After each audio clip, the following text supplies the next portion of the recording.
Boogiepop Series, Volume 9, Boogiepop, Wicked, Embryo Eruption, written by Kuhei Kadono. There's fighting on the left and marching on the right.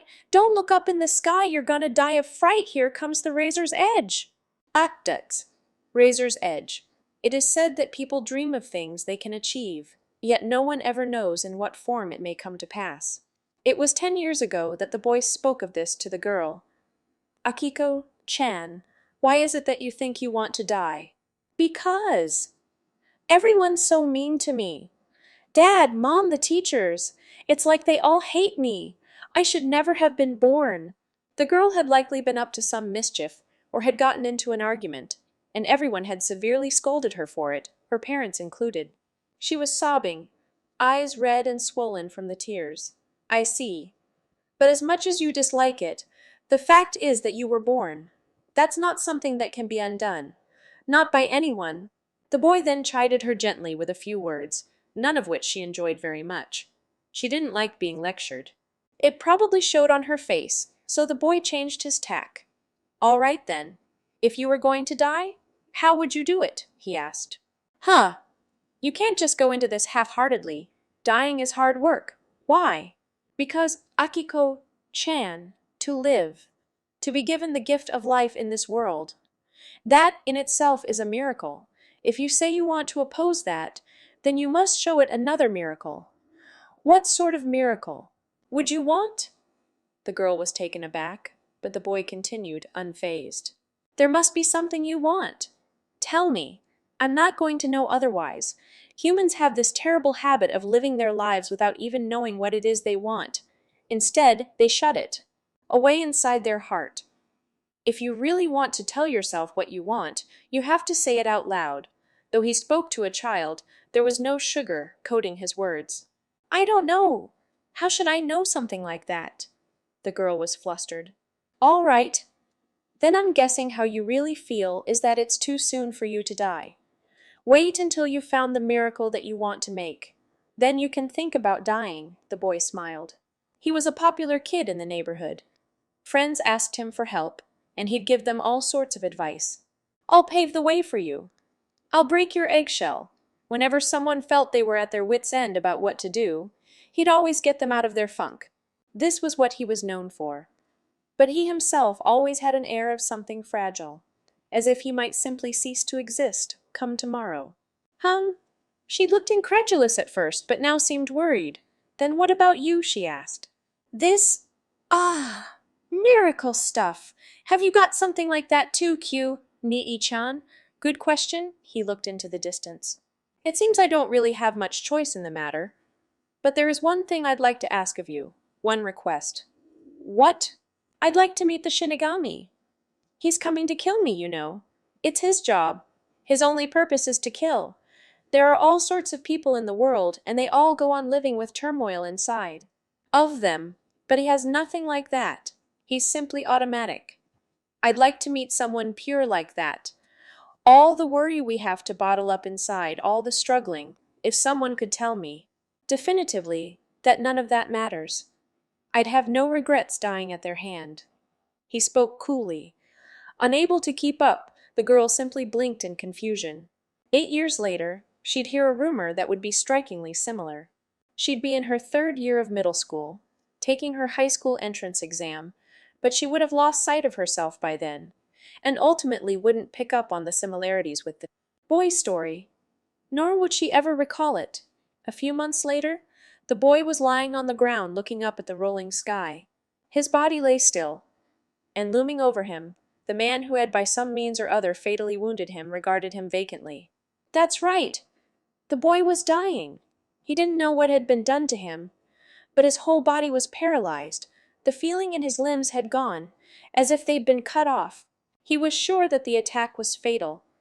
It was because of his strange ability to make the power that lies dormant in people bloom. Believing this power dangerous, the system had at last carried out their assassination. It came as no surprise to him. He was well aware of the risk of being killed when he used his power. But, he was deeply disappointed. The one who'd been sent to kill him was no Shinigami. Not even close. Deep down, the man had even had reservations about the assassination mission he'd been assigned to. This had conversely twisted him into acting cool and collected when doing the deed. In short, he was a perfectly ordinary guy. The man had pressed some device to his head and was doing something as he lay there dying, unable to move. He seemed to be recording and copying his brain waves. Some special wave pattern that was in his head, perhaps. Retrieving research material, most likely. Exactly like your average salaryman, following the brass's orders to the letter. Well, I'll be damned! As he stared intently at the man. Eventually their eyes met, and it was clear that he'd been deeply shaken. It can't have been pleasant to meet the eyes of your victim. He'd decided in his final moments to play a mean trick on the man. Ever so faintly, he moved his mouth. No sound came out, but he was sure the man could read his lips. And this is what he said. "There is a bug inside of you. You may believe there's no point thinking about it, but it feeds on you as you try to forget, and it's eating you up inside. Your bug will determine your fate someday. And most likely you will." As he spoke, he sensed a feeling like that of a wry smile. There was nothing to it. The Shinigami had been him. He was the Shinigami who had transcended all of this man's worries, who had quietly announced his end. Which meant that his wish had been granted, albeit in the most ironic way possible. It is said that one dreams of the things they can achieve, yet no one ever knows in what form it may come to pass. The boy understood this. Oh, boy! Though I'd really like everyone to keep on trying. I really would! Who was this everyone? Not even he likely knew. But reality is never quite so simple as people think. Even when one's dreams are fulfilled, nothing ever ends with such a straightforward resolution. Nobody knew. Not even the people who were involved. But his dream to meet the Shinigami would, in an awfully strange way, come to be realized 10 years hence. By that point, it would no longer be about him, or even the Shinigami. It was nothing more than a single piece in the puzzle of fate's design. Its true center lay elsewhere. Indeed, that lay in the duel between the strongest and Inazuma. The duel amidst flames. The egg is lost in all of its parts as they continue to swell without purpose. Orihata Aya gazed at the boy lying in bed, immobile. He was hooked up to various drips and blood transfusion tubes, and his chest rose and fell for breath. But from the way the blood was still seeping even now into the bandages wrapping his body, it was looking grim. It seemed almost like hemophilia, but in this case, it wasn't that the blood wasn't clotting. It kept seeping, even from the hardened scabs and sutured wounds, with no apparent sign of stopping. That, and Masaki was still unconscious. He'd had a severe shock and wouldn't wake from his comatose state. Without knowing what that shock was, the doctors had no way to treat it. Their only option was to wait it out. And that was already. It was for this reason that they weren't against the girl staying by his side.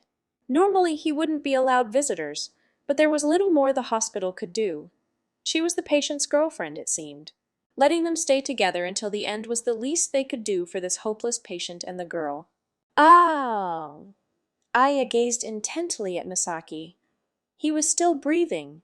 She gazed at him constantly, without end, as if to make sure that, if nothing else, kept going.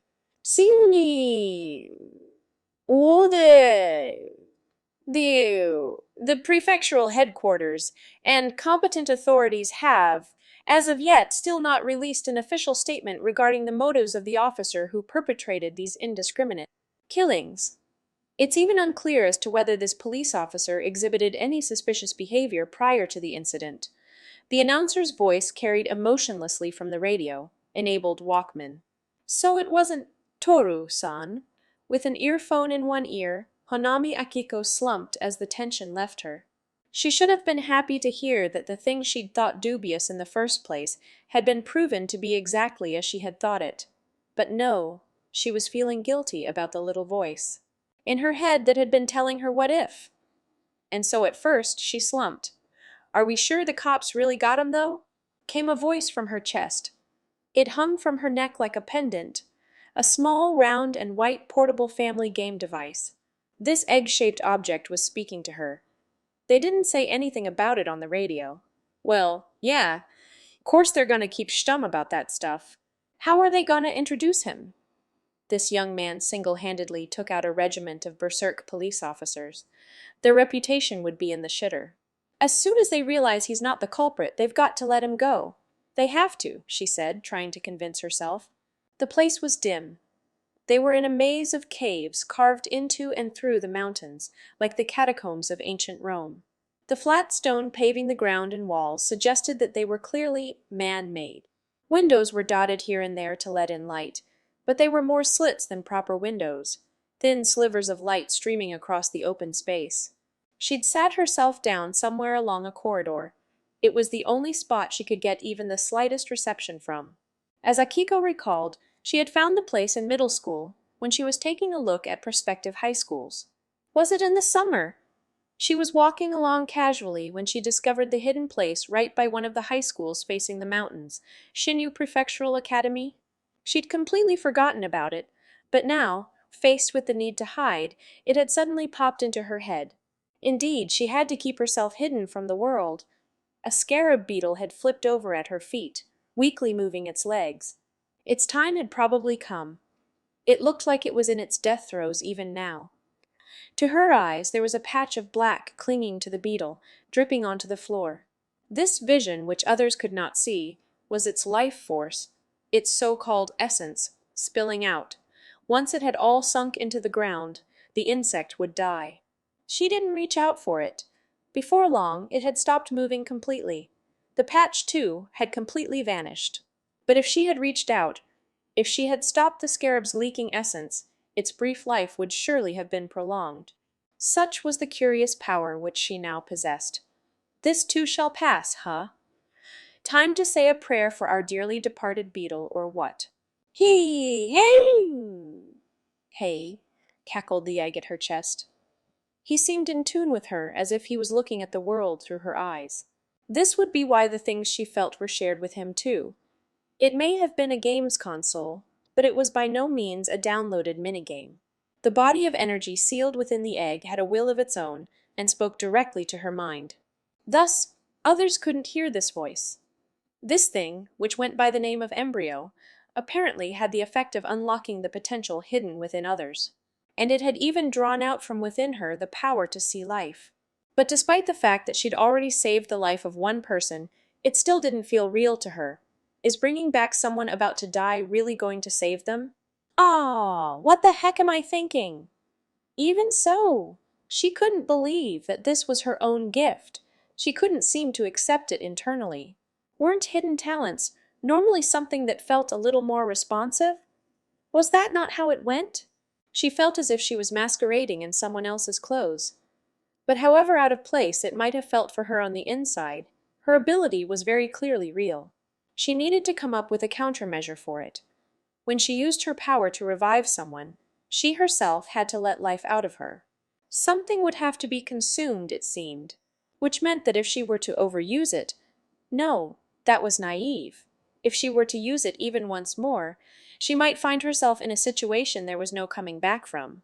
Though her power was to save living things from death, there were precious few uses for it, unless there was a different way of using it, one that didn't involve saving lives.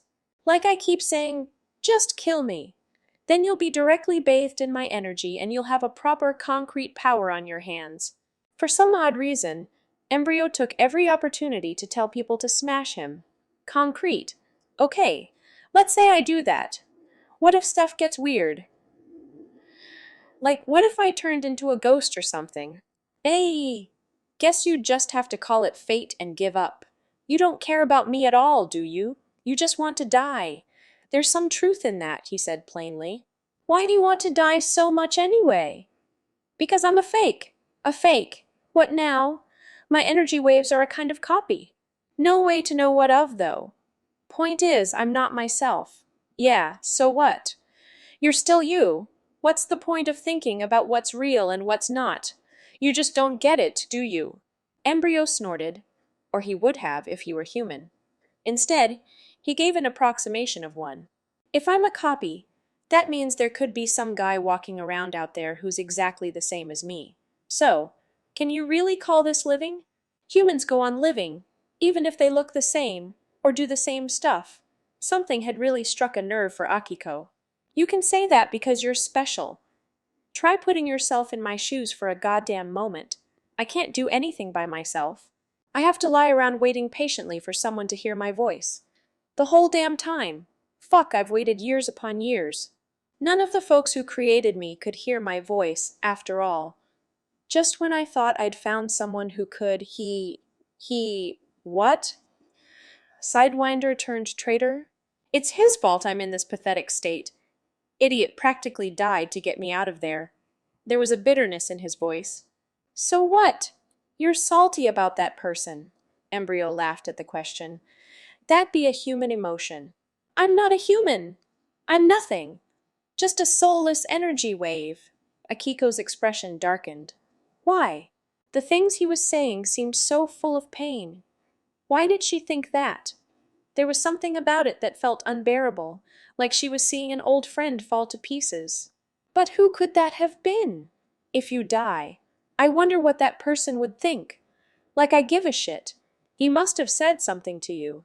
In fact, I'm positive he did. What are you getting so worked up about? He must have. What did he say to you? She shouted. They're gonna hear you out there, said Embryo. She zipped her mouth shut. Anyways, you can't afford to be wasting your time fretting over someone like me.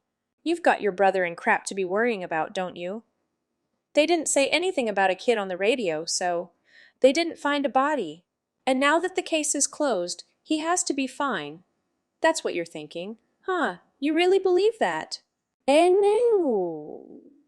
Akiko turned glum. In the short time she was out, her home had been ransacked and her brother had vanished. She didn't know what to do, but she couldn't just hang around, so she fled.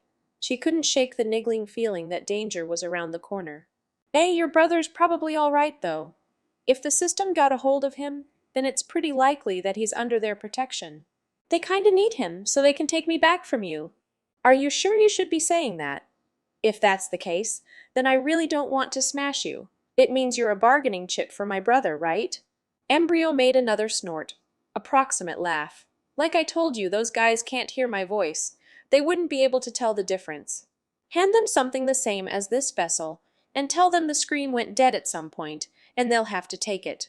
Anyhow, it'd be dangerous for you to try anything else.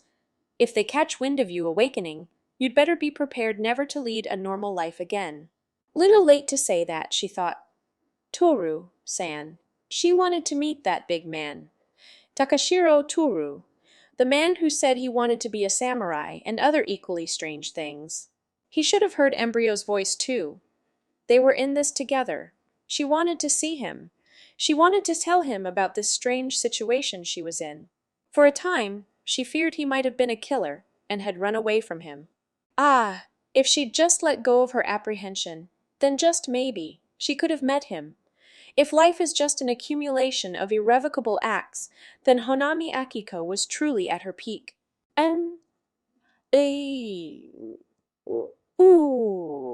Situation.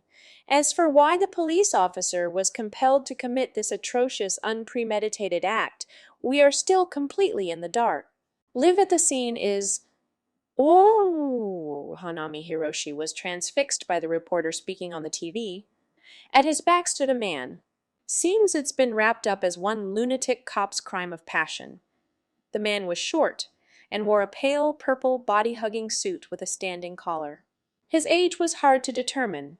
The face was boyish, but the look in his eyes a little too keen to label him a child.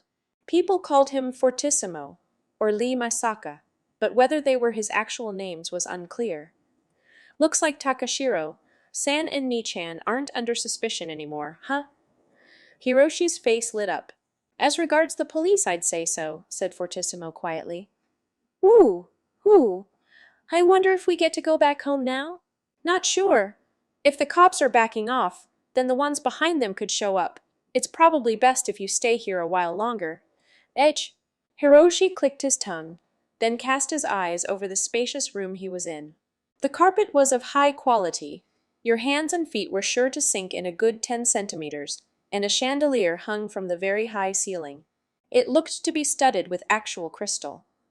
Even the table, which he didn't know the proper term for, had been carved straight out of authentic high-grade wood. The sofa, too, was absurdly large and far comfier than it needed to be. That, and there was the TV before him, twice as big as the one in his house, with massive speakers planted on either side. The room was filled with top-of-the-range amenities. From the window, you could look out over the streets below. This was the suite room of a high-rise, ultra-luxury hotel. Of course the police weren't going to come looking here. Nobody would, because no one would even think to look in such a place. It was the perfect blind spot. When Fortissimo had said that they would go to a safe place, Hiroshi was sure it was going to be more like a secret hideaway, an old, worn-down warehouse maybe, that they'd go to. But no. Even more surprising was the fact that Fortissimo had walked straight into the lobby and took the room without any trouble, acting completely familiar with the staff. Hiroshi wondered exactly how much a single night here would cost.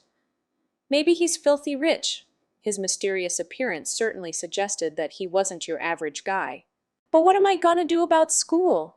Tomorrow's Monday. Just say that you're staying home. Do you have any classes you think you might fail? No, not really. Then the teachers have no reason to believe you're lying if you tell them a cold knocked you out for a day or two. Not like I can do much else. Right, Nii-chan? Hiroshi turned to the side. There was Hanami Akiko. She'd been sitting there the whole time, in silence. Yes. Right, it was Hanami Akiko. There was no mistaking it. And yet, the real Hanami Akiko was cradling her knees in a cave at the back of Shinyu Academy. The one who was here was only borrowing her appearance. Her name was Pearl, an artificial life form created to look like a human.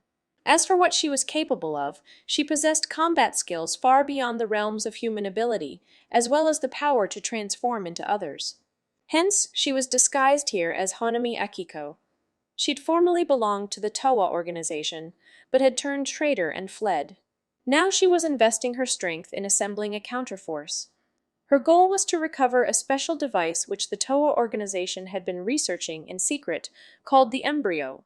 Although, damn it, none of this would have happened if that Sidewinder hadn't gone batshit crazy and run off with Embryo all of a sudden just when it was meant to be getting sold. The allies who'd accompanied her had either been killed or forced to retreat, and now she was all alone in enemy territory. And with Fortissimo right beside her, who was said to be the strongest even within the Towa organization, she'd been forced to keep up her act as Hanami Akiko, never knowing when the jig might be up. It was madness. But she hadn't given up just yet. She'd find a way out of these dire straits and survive. She didn't give a damn about Embryo anymore. In fact, she didn't care what happens, so long as she could escape with her own life. "Hey, Akiko," asked Fortissimo suddenly. "Yeah, yes. Do you like Takashiro Toru?" Huh. Why the hell was he asking her such a hard to answer question? Oh, no. No, it's not like that. She was just going to have to wing it. Really. But Nii-chan, when you were in front of Takashiro-san, your eyes lit right up, chimed in Hiroshi, blissfully unaware of who Fortissimo was. Oh, to be a fly on the wall, thought Pearl, mentally clicking her tongue. I did nothing of the sort. With all the acting skills she could muster, she attempted to blush and take offense. A cold sweat crawled down her back. So, you two aren't going out yet? Is that what you're saying? Well, yeah, she'd done enough homework to know that much. As far as she could see, the two of them simply shared the same part, time job. It was possible that they could be dating in secret, but these two would never know. I see. What sort of man do you think this Takashiro Toru is? Well, what do you mean? She couldn't just blurt out anything. She was just going to have to play the fool for now. Oh, he's a big guy, I guess. Seriously, as expected, Hiroshi laughed. Better to be the butt of a joke than to come out with some unusually keen observation. He's a tall guy for sure. But I've had to wonder about him mentally. You don't think he's a deadbeat? Pearl was taken aback at this sudden, forceful tone. I don't think so. You don't think he's a blockhead who just stands there vacantly instead of running away in the face of imminent danger? There was clearly a hint of anger, or else irritation in his voice. What happened between those two? Come to think of it, he and Takashiro Toru went head. He and Takashiro Toru went head. He's not that kind of guy at all, Hiroshi retorted. Takashiro sans strong. Guns don't even make him flinch. Isn't that just because he's determined that his opponent's weaker than him? When there's nothing else for it, he's not just going to cower like a scared little bunny rabbit? No, you've got it all wrong. In the brief time that he'd known Takashiro Toru, Hiroshi, it seemed, had come to somewhat admire the man.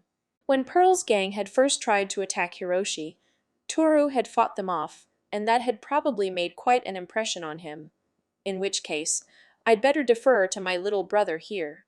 Pearl made her decision. That's right.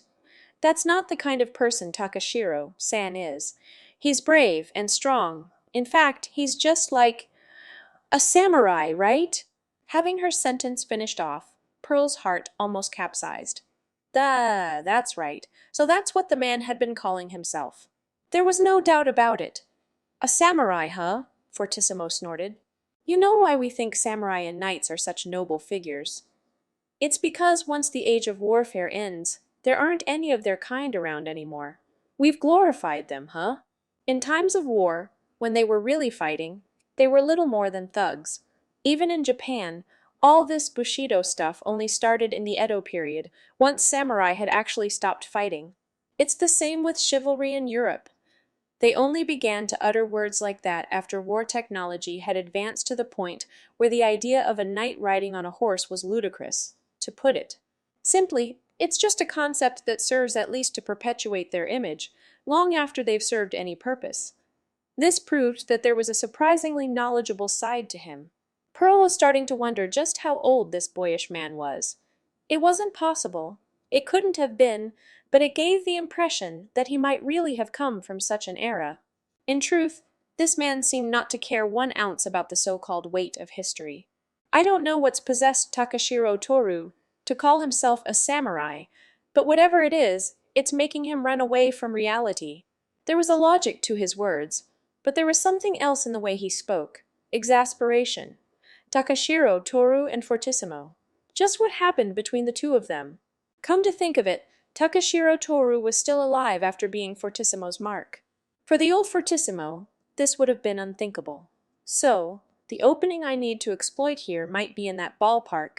Even as Pearl considered all this, she continued to maintain the look of a girl in love, offended at these slights on her crush. Indeed, this was a battle. It was possible that Fortissimo had already seen through her ruse and was even simply playing along. But even so, no, for that very reason, her chance was sure to come. That's right. That's how I've always survived until now, haven't I? A synthetic human in the TOA organization, called the Manticore, who was the same type as Pearl, had turned on them. It was looking like they would dispose of her as well, but she'd escaped with her life by a hair's breadth. It was no different now. Even if to live is like walking on thin ice, I'll run across the whole damn thing. She may have been up against Fortissimo, the strongest one, and she may have had no other cards to play other than to bluff her way through, but she had no intention whatsoever of dropping out. Will not fail. If I can make it out of this alive, this is my win. But an observer would have realized none of this. They would see only a girl protesting vehemently to Fortissimo, blurting out things like, "But Takashiro-san's a kind person." Oh boy! Fortissimo shrugged his shoulders and smiled thinly. There was no way of knowing what hid behind that smile. See? O-E. And so, the man in question was now in a holding cell at the police station. He was sat upon his bunk, his left eye closed. He no longer had a right eye. It had been cut so severely that treatment had ceased to be an option, so the doctors had had it removed. This really was the appropriate procedure. The cut wouldn't heal up, and if left untreated, blood would have continued to pour out. If they gouged out the whole thing, the rest would heal after. A bandage was wrapped over it, but removing it at this point would make little difference. Because in spite of that, a section of the cut refused to heal. Once in a while, blood would trickle down behind the bandage from the scar that ran from his eyebrow to his cheek where his eye used to be. And this gouging out treatment was of course unimaginable in the case of Taniguchi Masaki. He'd sustained injuries in too many places. Removing those parts alone would cause fatal injury. The man knew this full well. He had been sitting there in the darkness for hours, his left eye closed the whole time. He was helpless. But unless he did something about it, he couldn't live on. Occasionally, his big but slender body, 190 centimeters tall and 75 kilos, would tremble, and from his missing right eye blood would trickle down, flowing like tears. But even so, the man who had at one point been screaming and smashing his head off the cell wall was changed. Calmly, intently, he sat there in the darkness, as if trying to seek out something from within his mind. "How's it looking for Takashiro Toru?" A police officer, his arm in a sling to protect his injured shoulder, had come over to the cell and inquired with the officer on guard duty.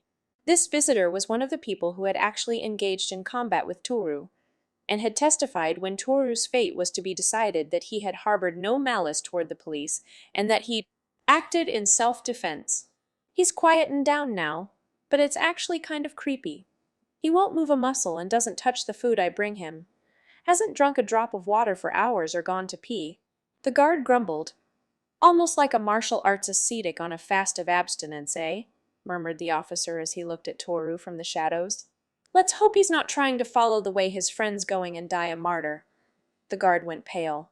It was easy to draw such a conclusion, but something about the man evoked an air of antiquated values, like the warriors of old. There was good reason to think that he might. "The Taniguchi kid ain't dead yet. There's still a chance to save him," chided the officer. "Besides, look at his face.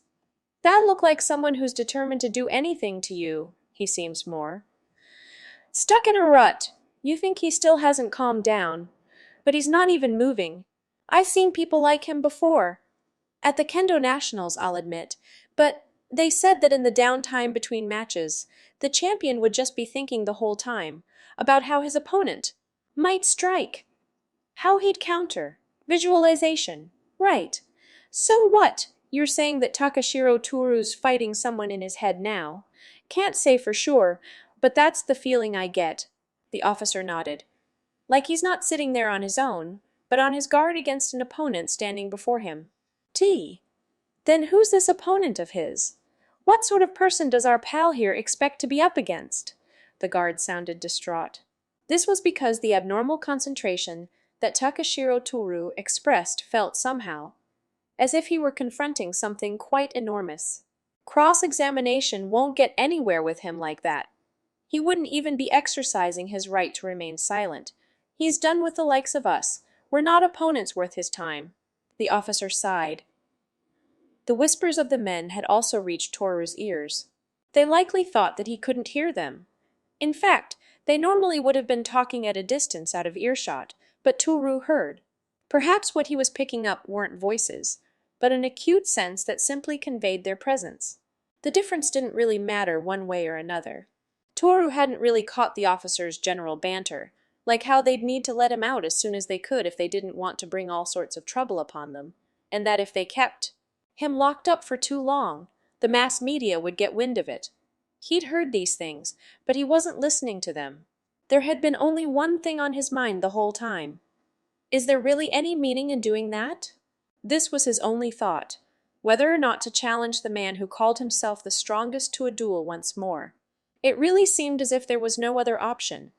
Even if it resulted in his death, he would have next to no regrets. But there was a matter far more important than his pride and obstinance. Would it save the life of Masaki? No, it was unlikely that it would. Not a chance. It was in fact far more likely to cause Masaki's sister-in-law, Kirimanagi, mental anguish that she didn't need. Despite that, I'm still trying to find meaning in doing this. He had already suffered an ignominious defeat, a blight on his record. Was he only thinking of himself? And in his egotistical arrogance trying to fall further? Nothing could be more shameful. Another trickle of blood ran down his cheek. Unable to move forward or back, Takashiro Toru's mind drifted in solitude, aimlessly wandering a wasteland of spiritual darkness. Oh, wee, yee, in, yee. There was no issue with regard to the lavatory. There was one in the park immediately across. But there was, of course, nothing to eat or drink out in the mountains. The neighborhood had a convenience store. She was going to have to go there. In the same way that she'd got here, she put on her glasses to disguise herself. Fake, lensless glasses used for fashion, not something she normally wore. You really think that's gonna fool people? This is the school convenience store we're talking about here. You could bump into someone you know. It's Sunday. There aren't any students. They could be here for club activities. Yeah, none of the clubs at my school are that dedicated. Akiko stepped out, knapsack over her shoulder. This is starting to get a little ridiculous, though, no? An ordinary girl like you hiding out here in the mountains? The biggest reason you're hiding isn't because of your power, is it? It's 'cause of me. Someone like me, who can draw out unknown power from people, who knows what calamity I might spread to the world. So you've got to hide me. That's what you're thinking, isn't it? So what if I am? And don't go telling me I should kill you. Some folks just don't deserve to live. I'm never killing you so long as you keep saying stuff like that, spat Akiko, who had begun to descend the mountain. But why was it? Though they bickered like this somehow, she didn't mind talking to Embryo at all. In fact, she found it a little bit, just a fraction, mind you, entertaining. It just happened to be a bad time for it. If this had all been just a game, she would have been enjoying it so much. Why was it? It felt like she was talking to an old friend. The topics were always the same, and she knew what was coming. But she wasn't getting tired of it. On the contrary, it was somehow comforting, weird. It feels like I'm actually getting somewhere with you. Even Embryo had to. Admit it! Even Sidewinder never spoke to me this much. Girls gossip a lot. If there's someone to speak to, they'll chat. Doesn't matter who it is, half the time. She had, in fact, surprised herself with this remark. With the egg hanging at her chest, she snuck into the convenience store. Oak, shut up now. If someone hears your voice, there'll be trouble. Gotcha. Even though you're not just gonna bump into any old person who can hear me that easily. I just told you to shut up, didn't I? Said Akiko, raising her voice slightly. She looked around hurriedly. There weren't any customers inside. There was the shop clerk, but they were far away and in mid-yawn. She sighed with relief. And then, I'm sorry, came a voice at her back. She turned with affright to see a woman standing there. It wasn't that there were no customers. The woman had been right behind her. It was just that her presence was so subtle, she hadn't noticed. I couldn't help noticing you were muttering to yourself. Was I too loud? Asked the woman quietly. It seemed she'd thought the shut up now had been addressed to her, which meant that she hadn't heard Embryo's voice. That much was a relief. But Akiko had seen something else, something that was not relieving in the slightest. From her back to her shoulders there clung a faint black shadow. It was a vision of life spilling out that only she could see. But this woman didn't seem particularly injured or even ill. And yet, if she was seeing such a thing, then, this person, very soon she'll die. And this was visible to her now. Then, amidst the chaos, it sees a ray of light. Half a year ago, Kakizaki Minayo quit her job. She was still living alone in her apartment off allowances from her family and unemployment insurance. She'd quit the job for personal reasons, not because she was fired. No one knew why she quit, not her superiors, nor her co-workers with whom she ate lunch and spent most of her day. It was, in fact, for one of the most cliched reasons that a woman would quit her job. Because of a man. She was pregnant. But before the baby could grow bigger in her belly, she'd miscarried. Since then, she'd spent her days in a daze. Her daily schedule consisted of cleaning her apartment daily for no real reason. It wasn't all that large, and instead of cooking, she'd go out to the convenience store to buy bentos or whatever was on. Offer, eat what she'd bought, then sleep. This was the monotonous lifestyle she led. She probably should have been looking for a new job or gone back to her parents, but it was too much of a hassle. for her to think about such things. Then one day, she went out as usual to the convenience store to buy food. Oh, they don't have that toothbrush anymore, she muttered to herself, looking at the display shelves. She hadn't met with or spoken to anyone lately, so she had gotten into the habit of speaking to herself. She spoke quietly, of course, so her voice was almost imperceptible to others. Oh well, I suppose I'll go for this one. Then, just as she picked up the product, I just told you to shut up, didn't I? Came a voice from behind her suddenly. Surprised, she turned around and saw what looked like a high school girl standing there. I'm sorry, she apologized, and the girl turned to face her. She looked a little pale. That, and Minayo's apology had snapped her out of something. Oh, no. Not at all. Sorry, I wasn't talking to you. Now she was apologizing. Minayo was baffled. The girl continued. Ooh. Ooh. Excuse me, she began to say something but couldn't seem to express it. Her lips were trembling. Can I help you? Asked Mineo in response. Ooh. Ooh. Well. Oh, aye, she blurted out. What? Did something? She asked suddenly. Mineo's eyes went wide. Sorry, something must have happened, the way you're going right now. No, how do I even explain this? It's dangerous. There was a serious look in her eyes, an urgency. Not at all like one of those evangelists who possess a strange self-assurance and confidence with whom you feel like you're being talked down to. There was none of that. It was almost as if she was acting the way Mineo had herself just a short while ago, she thought. She decided to go along with her for now and leave the store, as it was difficult to talk inside. You are? Mineo asked the girl, as they sat on a nearby bench. Onami Akiko. Ah! Just as she'd said it, she winced. Maybe it was a bad idea to give away her name. Honami-san. Tell me, what exactly is dangerous for me? Ah, well, that's… do you know me? Because I don't recall you. No, I don't know you. We've never met before, but the thing is… She was all over the place and wouldn't get to the point. With resignation, Mineo introduced herself and asked her a number of questions. She learned that Akiko was indeed a high schooler. At Shinyo Academy, apparently. Mineo wondered if that was why she was here now, but she was hesitant to elaborate on that. Ultimately, she had absolutely no idea why it was so important for this girl to speak to her. You said something odd earlier. You asked me if I was okay? Yeah, I did. Can you tell me why I wouldn't be, well, because of your your life? Akiko had struggled to come out with it, but at last stated it clearly. In that moment, Mineo's face froze. The day he proposed to her was the day that she herself realized that she was pregnant and had begun fretting whether or not to tell him. She cried. Silly, he said with a smile, but she still couldn't smile. The tears wouldn't stop. Then a week later, completely unexpectedly, he died. It was a traffic accident, the most commonplace and trivial of things. He was crossing an intersection when suddenly he was hit by a car who'd ignored the traffic lights. The car had also failed to swerve and crashed into a concrete wall. The driver was killed instantly.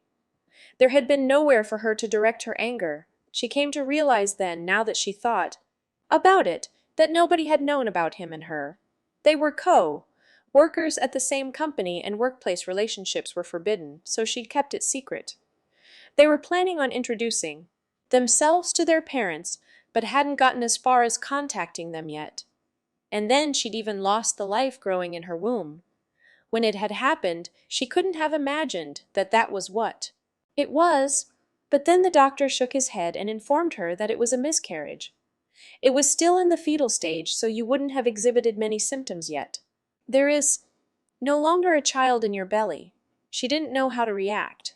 It was only once she'd quit her job that she realized everything had essentially been wiped clean. She couldn't stay at wiped clean work. Not because she was afraid that they might find out about her relationship with him. It was just that she couldn't be there anymore, going on working at the same place like normal without him. The thought was unbearable, but simply quitting her job wasn't going to help her get by either. If she didn't keep up, the trash in her room would start to pile up, though she was living in a daze. Tidying up such things was like a daily ritual, just mindlessly living. There was likely no reason for it. Maybe that's just how it had to go, but now, this girl she'd never met before was telling her that her life was in danger. Why? Why would my life be something that matters? Life. The moment she heard the word, something in Mineo changed. It was as if everything had gone out of focus, a vacant look on her face. Yeah, that's right. I know it sounds weird, but Akiko shook her head and struggled to find the words. She had no idea how she'd explain this, but she had to get the message across somehow. What do you mean by that? Life? Mineo looked pale. White as a sheet. You mean I've lost my reason for living? Is that what you're saying? And no, how do I put this? I see death in you. No, that's not right. Akiko was frantic. Why were everyday words so lacking? Whenever she tried to explain the part that really mattered, it kept coming out wrong. It was so debilitating. How did she ever manage to communicate with others until now, if she was this inept? But while Akiko was stumped for words, Mineo herself spoke up. You think there's a reason, do you? She said in a hushed voice. What makes you so sure something like that exists, huh? Akiko was taken aback by the sudden fierceness in her voice. She didn't know that she had inadvertently flipped the switch which had been hidden away, and which Minayo had been keeping hidden within. Her heart this whole time! Why are any of us alive right now? Who gets to decide a thing like that? She exploded. What? Amid Akiko's confusion, Embryo chimed in. It's her heart, ha! What now? People's hearts are like a ticking time bomb, just waiting for their moment to go off, even if they don't realize it themselves. Same for her. She must have been waiting this whole time for the moment she can feel it's okay for her to die. Wait, what? Then, even as she continued her conversation, which was inaudible to others, Minayo's tirade went on. Why am I alive? He's dead. My baby's gone. But I'm still here. What the hell is this? She'd been bottling it up all along, stopping herself from thinking about it. And she couldn't endure thinking about it. The human mind automatically saves the content of its thoughts from exhaustion. Once she'd subconsciously thought it, she'd instinctively avoided dulling her resolve for when the time came. The worst barrier to resolve and action is really habit. Even when you have the most pressing issue before you, if you keep thinking you'll do it some other time, it'll eventually fall by the wayside. She'd known this deep down, which was why she tried not to think about it. But somewhere along the way, her resolution had petered out. This was why, even living alone, she'd always clean her room till it was spotless, why there was never any spoiled food in the fridge, because she'd make do with buying things from the store, even down to the smallest thing. Her preparations to avail herself of this world were already long finished. She didn't know herself when the time would come. Maybe she'd slump onto a busy road, or fall onto the train platform, or climb over the railing of a building's roof. She'd be acting in a fit of despair, perhaps. But the truth of it was that she'd been waiting for this to happen for so long. And now, I, I, but then she realized, I wanted to die along with him. She cried and fell to the ground sobbing, her forehead pressed to her knees. Akiko didn't know what to do. She could more or less guess the circumstances from what she'd been saying. She'd lost someone very important to her, and the shock had subconsciously driven her to wanting to follow them to the grave. Akiko was right on the mark. So, what you wanna do? Butted in Embryo. Again, what do you do in this kind of situation? How could anyone know that? She was just a teenager. What could she possibly say to a grown-up woman who wanted to kill herself? Oh, Mineo-san. Even so, she managed to wring out her voice. She had to say something. If she let this be, the woman might really jump out onto the road and kill herself. After all, death was half poking out of her already. I don't know what it is exactly that happened to you, and I'm sure I probably wouldn't understand even if I asked you for the details, but she took a long, deep breath. But I know that the pain you're feeling is so bad you feel like you want to die. And it's not an exaggeration to say that. I know it's not the sort of thing that goes away after a while. The way you're going right now, you really will die. She desperately squeezed out her voice, on the verge of trembling. So, let me ask you this. Are you trying to take revenge on the people who died? Because they did something terrible to you? Mineo's shoulders twitched. They left you behind, died before you did, and it's so cruel of them that you can't take it. That's what you're thinking. That's why you want to die, even though these people would never ever have wanted you to die? Or is that the reason? You feel like you want to die because you want to say to them, serves you right. Because that's the way it looks to me. Mineo didn't answer. If that's the case, then the fact that you met these people, no, even if they'd never been born and you had never met them, even that desire for them to be born, if you've decided that you're going to kill yourself, then all of that would all be for nothing. The words from Akiko's mouth were like a poorly read speech. Mineo didn't move. Living is, I'm sure it's, not really all that fun, really. There are a lot more painful things than nice things, so it's true that it would be a lot easier to just die. But, but at least you feel sorrow for the life that once tried to be born. And that alone should be, Akiko clammed up once again, but quickly resumed. You have a responsibility not to be crushed by the weight of that sadness. Otherwise, it'd mean that that life existed only to cause you hurt. Is that what you want it to be? Is that really the kind of thing you'd wish for? She finished with a gulp. Mineo was still frozen stiff, face looking down. But eventually her shoulders began to tremble. Oh, a small sound escaped her lips. Oh, oh, oh, oh! It was different to her crying until now. A moan, almost, oh! And then she began to stamp on the ground with her feet. Again and again, wailing like a child having a tantrum, stomping up and down on the spot. She was bawling her eyes out. It was a rampage, brought on by the most intolerable vexation. Her sadness hadn't subsided at all, and even if it were to lessen in future, it would never fully disappear. And yet, the reason why she was frustrated was because she was openly expressing her anger, the anger of having to relinquish her feelings. The death from her back had already disappeared. By the time she raised her face, bright red from weeping, her eyes out, Honami Akiko was gone. Ha ha ha ha ha! Ah! After she had run away, Akiko sank to the floor inside the cave. Gotta hand it to you. That was one haluva speech, piped up Embryo. Never thought you had it in ya. To be honest, I thought... Just shut up, yelled Akiko. You've got to be kidding me. All of this is just... I can't take it with these powers anymore. Now she too was in tears. It's too much. I can't deal with seeing people's death. I've had enough. She scrunched up her face and shook her head over and over. Am I going to have to see things like that all the time? To think up that kind of stuff every single time? There's no way. Sitting there was just an ordinary girl.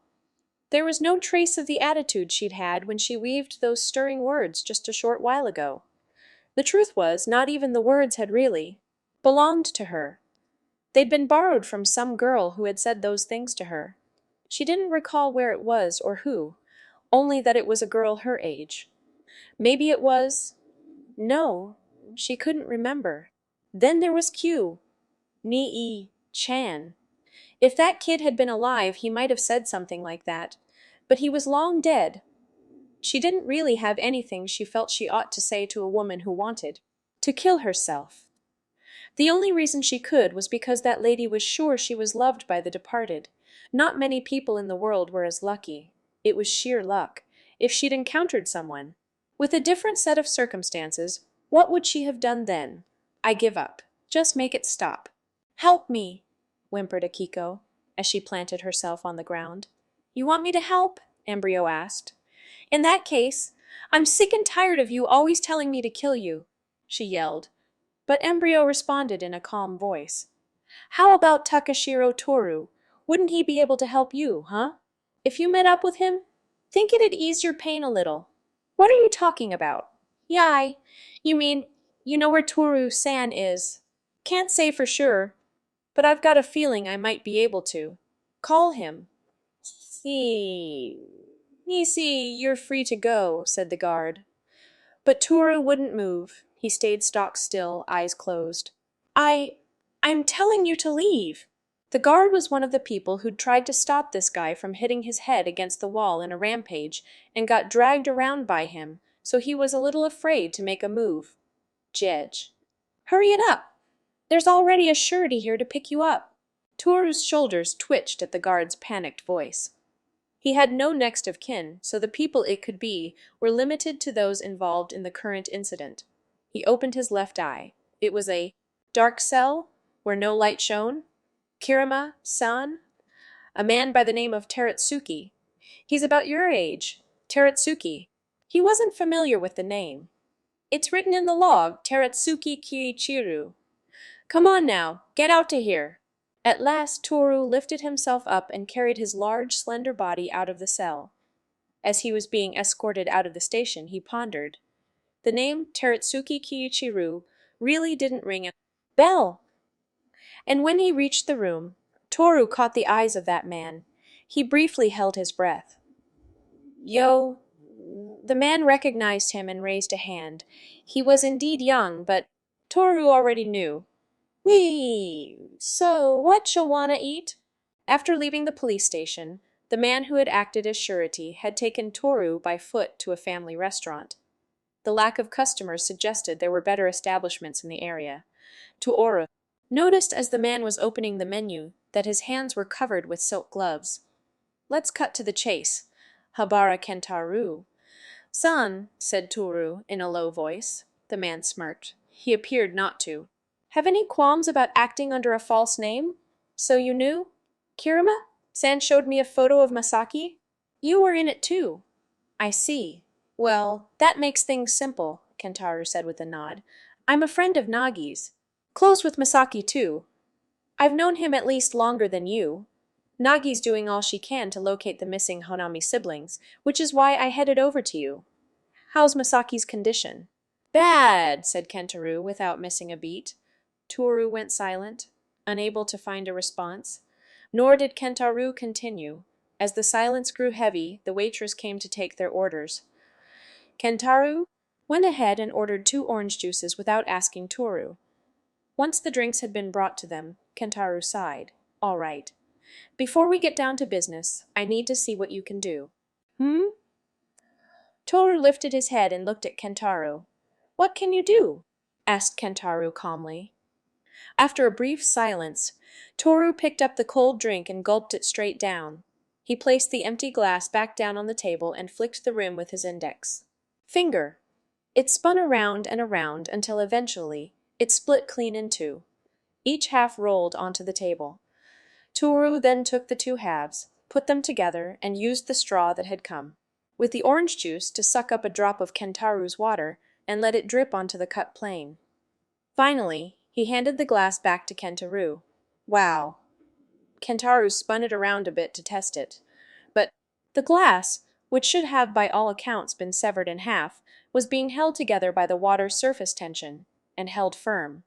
The cut had been so clean that the pieces adhered to each other in the same way that 2 sheets of plate glass stick to each other with water.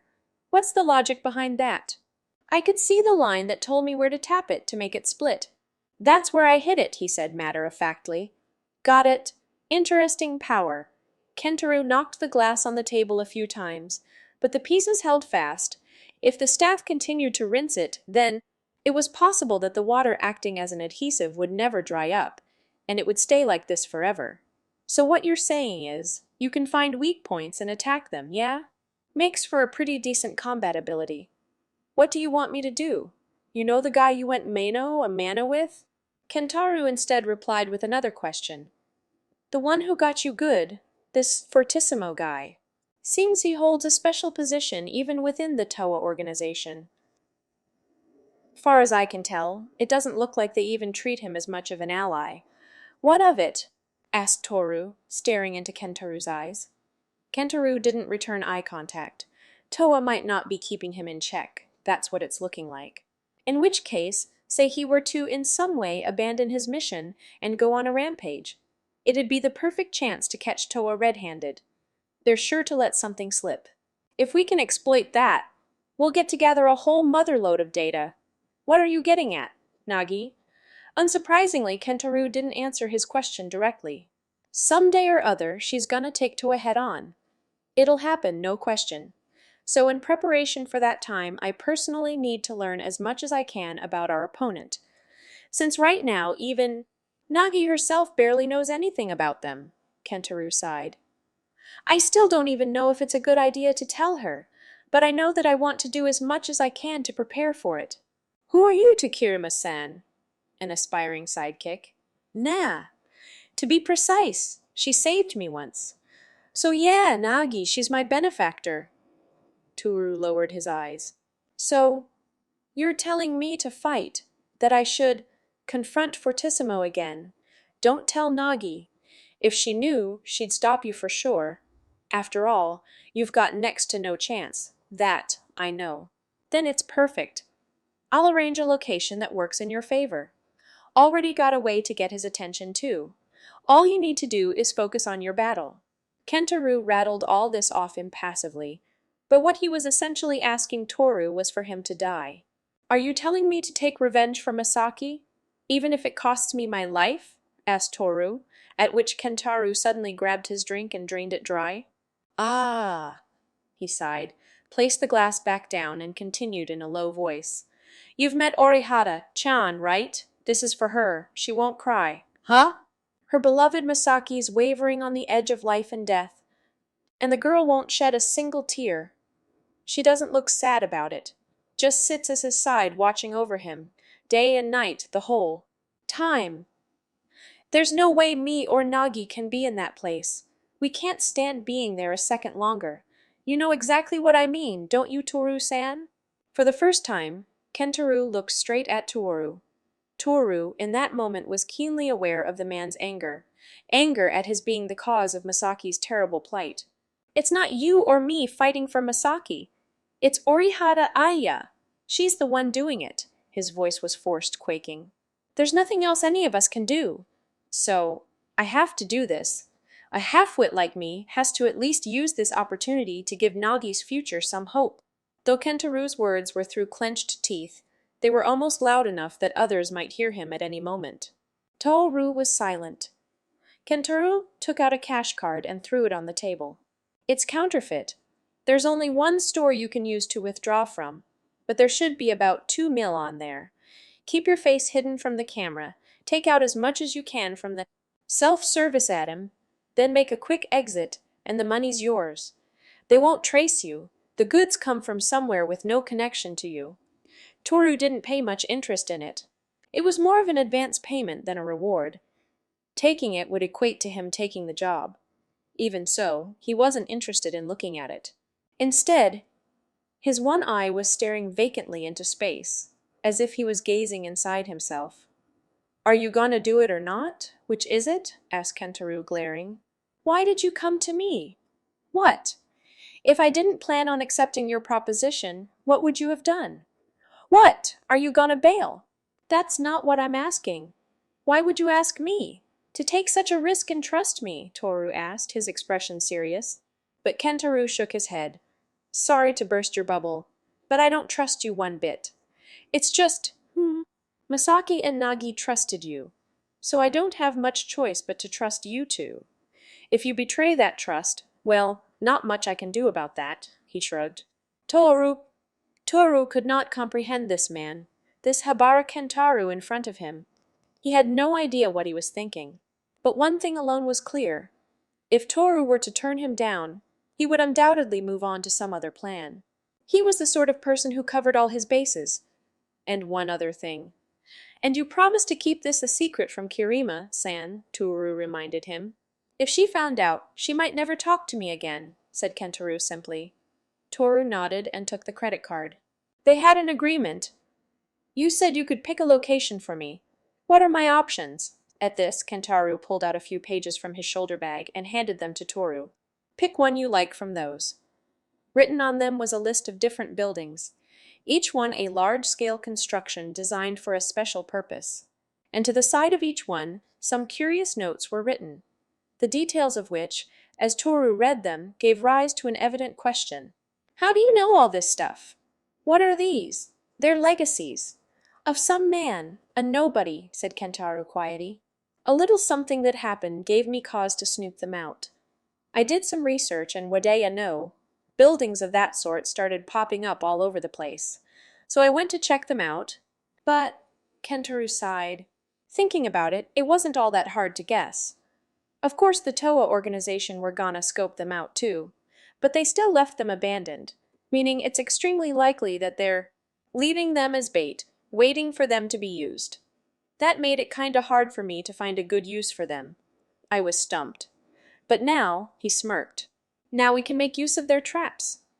They'll need to have checked the place if we want to use that to trick our opponent. He couldn't keep up with half of what Kentaro was saying. It seemed the man had already been fighting with someone many times in the past. This information was a byproduct of that. But if he was in this deep, then... Toru looked back at Kentaro's hands. They were covered in silk gloves. Then, he was making sure not to leave fingerprints. Toru was convinced that Kentaro hadn't directly touched this perfectly ordinary copy paper, nor the printed paper scraps with common lettering. "Burn those, would you?" said Kentaro, as though reading his mind. Toru's eye returned to the documents. One thing in particular stood out, and his eyes narrowed. This one.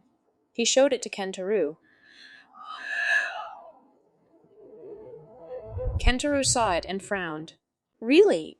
Is this a pun on what I just said? It's the perfect location, said Toru quietly. All right. Well, if you say so. Though, if you're counting on the remote possibility of getting Fortissimo caught in an accident, given all the prep, I wouldn't get your hopes up. I know, said Toru calmly, shaking his head. Well, whatever. Okay then, we've got our place. Incidentally, Kentaro took out his cell phone. Do you happen to have some kind of secret code that only you and Fortissimo would recognize? You did talk to each other, right? Wasn't there anything like, I don't know, a keyword? Something other people wouldn't recognize you by, but Fortissimo would straight away or something? After a brief silence, Toru soon started laughing. It was a strange laugh. What's so funny? Nothing. Habara-san, in the end, you don't really care what happens to me, do you? Toru had now slipped completely into a casual way of talking. Whether I fight or run away, none of that matters. Really, the number one thing you need is this keyword to lure Fortissimo out, isn't it? With it, he'll have accepted someone's challenge, and that fact alone is good enough for you. I did think it was strange. Preparing all this money and finding an arena. You never believed I would really want to fight. Any normal person would panic and never want to fight again. But there's this thing called pride, isn't there? Anyone can claim that they'll fight. They'd want money too, so you could achieve your objective no matter who the opponent is. Hey, you really thought this through? Yeah, so what? Kentaro appeared a little taken aback at Toru's sudden loquaciousness. Oh, don't you worry. You wanted a keyword, yes? There's one indeed. Something that came from Fortissimo's very mouth, Inazuma. That's something that only he'll understand. Inazuma? As in the straight-up Japanese meaning, I wonder. But he'll recognize it for sure. Toru grinned. All right then, I'll believe you. Inazuma, eh? Will he get it if I write that in English? I'm sure he will. It sounds even more like a secret code that way, Toru said with a grin. Right? Well, I've kept my side of the deal. You better not go check out the site for the battle now. It'll be pretty damn dangerous. There was an insincerity in his voice. Kentaro really didn't trust him. But Toru knew. He might not know what would become of Taniguchi Masaki's older sister, Kira Managi, but what he did know was that when that time came, she would need Habara Kentaro's help. Toru could do this without a guilty conscience. Fighting was something he did. Not because anyone ordered him to, it was merely a self-conceited act to fulfill his own personal desire. As such, he didn't need any awkward camaraderie here. He had to rid himself of people's kindness. Kentaro poked around on his cell phone to enter some characters and then passed it to Toru. Push the send button and the message'll go through. Throw the thing away after that. Yes, sir. I just need to push send. Don't do it here. Wait till you're at least a kilometer away. Doubt it'll be traced, but you can never be too careful. Ha ha ha! One button press for 2 million, eh? Toru accepted the phone, now wholly amused. The date and time are written there in the document. Hey. I've never challenged someone to a duel before. Never stood them up either. Oops, or should I not have said that part out loud? Toru filed the document away in his pocket, and then made to stand up. Right. Well, I doubt the two of us will ever meet again, so… Yeah, I doubt it. Hold on. Kentaro put a hand in his pocket and produced a key. Take this with you. It opens the big coin locker at the underground station's east gate. Toru took it and frowned. What's inside? A little under… the counter extra for you. Something that goes against the law of swords and firearms possession. There's a golf bag inside. Didn't cost that much, but I'm told it's the real deal. Used to cut folk down. Made by some nameless swordsmith from the Sengoku era, apparently. After Grandpa died and we had to inherit his belongings, the thing showed up in a storehouse out in the countryside, wrapped in oil paper. I wasn't planning on giving it to you, really. Yeah, that's right. I figured you'd just take the money and run. Kentaro sighed with resignation, shaking his head. Didn't think you'd actually be a samurai. I misjudged you. Sorry, he said, and bowed his head. What are you saying? Toru was confused. Come on now. I may be a big-headed oaf, but if there's one thing I can pride myself on, it's this. When I met Nagi, I knew that second that she was something special. Somehow or other, I can tell. When a person's serious about something, you're trying to stop me from going in any deeper, in spite of everything I dropped on you. Hey, I can get on board with that. I won't go anywhere near or get in your way. But hey, it should be fine for me to at least give you a parting gift. No. Kentaro watched him silently. Why? Toru asked at last. Why are you all so kind to me? A drop of blood trickled from his missing eye. He clenched his fists. I humbly accept your gift. Thus, as instructed, Toru stood before the coin locker and retrieved its contents. There was indeed a golf bag stuffed inside. He opened it, and there sat an overly thick odashi, designed expressly for battle. Its sheath was blackened with a roughly applied lacquer treated only to prevent rust, and its basic wooden hilt designed for practice swings. Outwardly, these things suggested a plain and simple sword, one that had not been very well looked after. It was a weighty thing, far heavier than a 1-year-old baby. He drew the blade a little, hiding it behind the locker door. The beauty of Japanese blades is often extolled, but this sword was not at all beautiful in that sense. It didn't gleam, but rather reflected a dull, subdued hue. But Toru knew at a glance. This sword had no lines to speak of. There was nothing fragile about it. It was an incredibly solid thing, through and through. Truly, it had to have been tempered so as never to break on the battlefield. In a fight, the sharpness of a sword actually takes second place. Sharpness gives rise to a shortfall when the blade dulls. After dozens of clashes, the sword is covered in mud, showered in blood, caked in grease, and becomes utterly unusable as a cutting implement, such as a box cutter. It becomes a tool for bludgeoning. What really cuts down the enemy is not, in fact, the sharpness of the blade, but the frightening speed with which the wielder strikes and draws back. In other words, friction is the principle upon which a sword severs in true battle. It must be unyielding to be of any use. This work of master swordsmanship had surely been used the very same way. Toru took out the bag and slung it over his shoulder. He fished out the cell phone he was given as he walked out. A single press of the button, and there would be no going back. Habara Kentaro, who now had to have been far away from here, had said something to him as they parted. You know, I think I heard somewhere that a samurai has this nuance of one who knows shame. So if you think you can't take this guy, running for it would be the samurai thing to do. You get that, right? You're saying I shouldn't fight him seriously? I'm saying don't get yourself killed for nothing. I don't really like this idiom, 'cause I personally like the animal, but don't take on an opponent you can't beat just to take a jab at him and die. Like a dog. A dog, is it? How does a dog who has lost its master go on living? Toru smiled wryly. Those were the words of someone who has a place to return to. He no longer had such a place. He pushed the button effortlessly. Countless messages showed up on the phone's LCD screen, and casually displayed among them was the word, Inazuma. Once Toru confirmed that it had really been sent, he tossed the phone into the rear of a nearby parked truck. The phone, whose weak point he had already struck, landed on a pile of gravel, split into pieces, and was lost in the heap. See you! What? You! Long after sunset in a deserted park, Kakizaki Minayo was still sitting there on a bench, her body slumped. She'd been racked with a desperate urge to die, but that very thought was itself proof that the life force inside of her was slowly gaining strength. The words of that Hanami Akiko girl had been spiraling around inside her head. Oh! She'd cried so much that her throat was parched.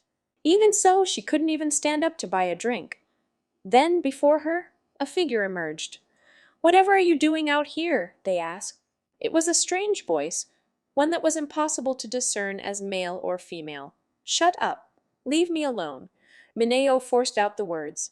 "Really? That can't be pleasant. This desire to die, or what have you." Mineo must have been muttering to herself out loud. "None of your damn business.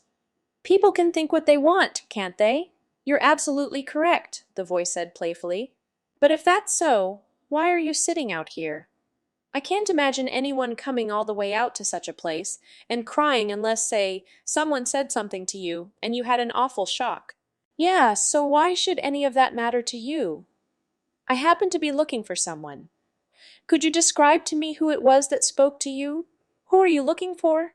"My being automatic, I can't say I know very well right now. But that person is carrying something very dangerous." "Then it's got nothing to do with me, because the busybody who spoke to me was a girl called Honami Akiko." Honami Akiko. The voice sounded surprised. "You're sure that was her name?" "I'm sure. Did she happen to say anything strange to you? Being able to see your death, for instance?"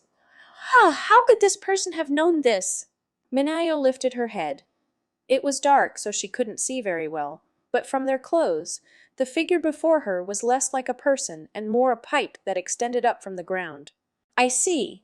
So the one with the egg was Honami Akiko, the survivor of the Miko. A strange quirk of fate indeed," murmured the figure.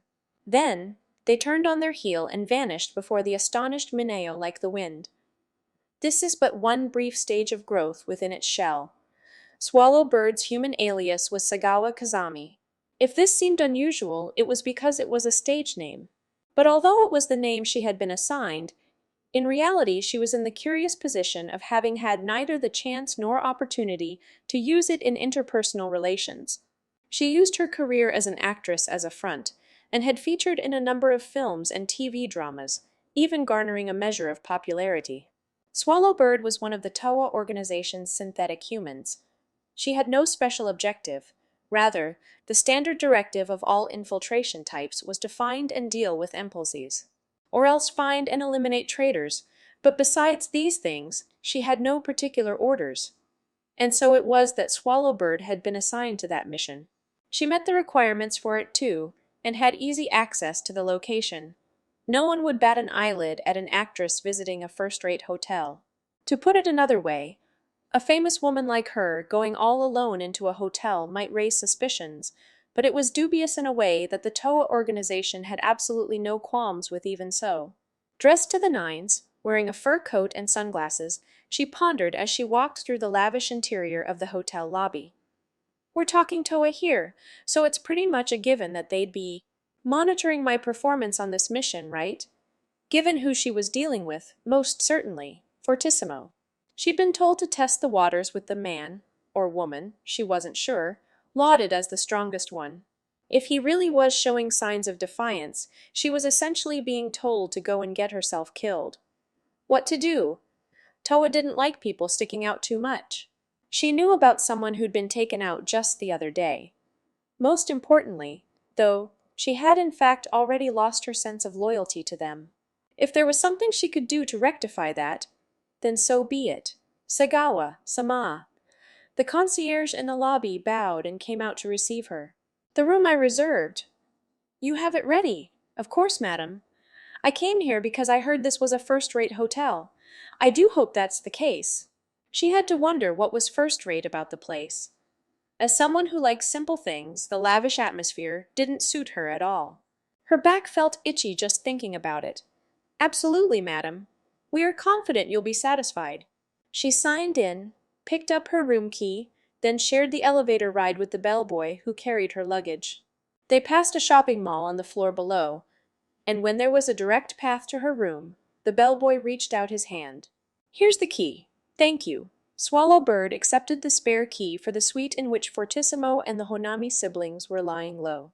She wondered if her contact was human or synthetic, but quickly decided that it wouldn't make a difference to her either way.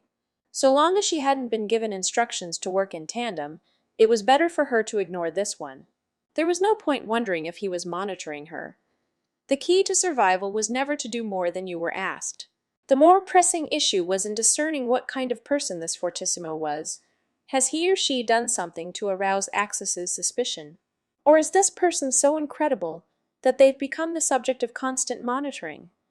If they really did intend to oppose Toa in earnest, how should she act? If the rumors really were true, then their battle capabilities had to be exceptional. She'd never stand a chance. She had no desire to fight, though she didn't imagine she'd be allowed to just walk away either. What do I do? When the elevator had stopped at her requested floor, the bellboy scurried out with her luggage. But instead of getting off, she had to go higher. She continued to fret the whole ascent. But this was a dangerous train of thought. She dares not even mutter it aloud. She wondered if this could in fact be the chance she was waiting for. If Fortissimo really is planning on betrayal, it might be better for me to join them. That's right, they are the strongest one. After all, there'd be no greater ally to rely on, although she didn't know if Fortissimo was the type who'd want allies. If they said they didn't need any, she'd be a traitor and of no use to Fortissimo, with nowhere else to turn. That was the one thing she couldn't let happen. How do I play this? Still undecided, Swallow Bird arrived at Fortissimo and the Honami siblings' suite. When the elevator doors slid open, already a portion of the suite floor lay before her. There was a corridor, but no numbered rooms. These rooms all belonged to the same guests. She took a step forward. "Mr. Lee, are you there?" she called out. No answer. "Sir." She tried knocking on the closest door just to make sure, but it wasn't properly closed and swung open as she struck it. There was nobody inside.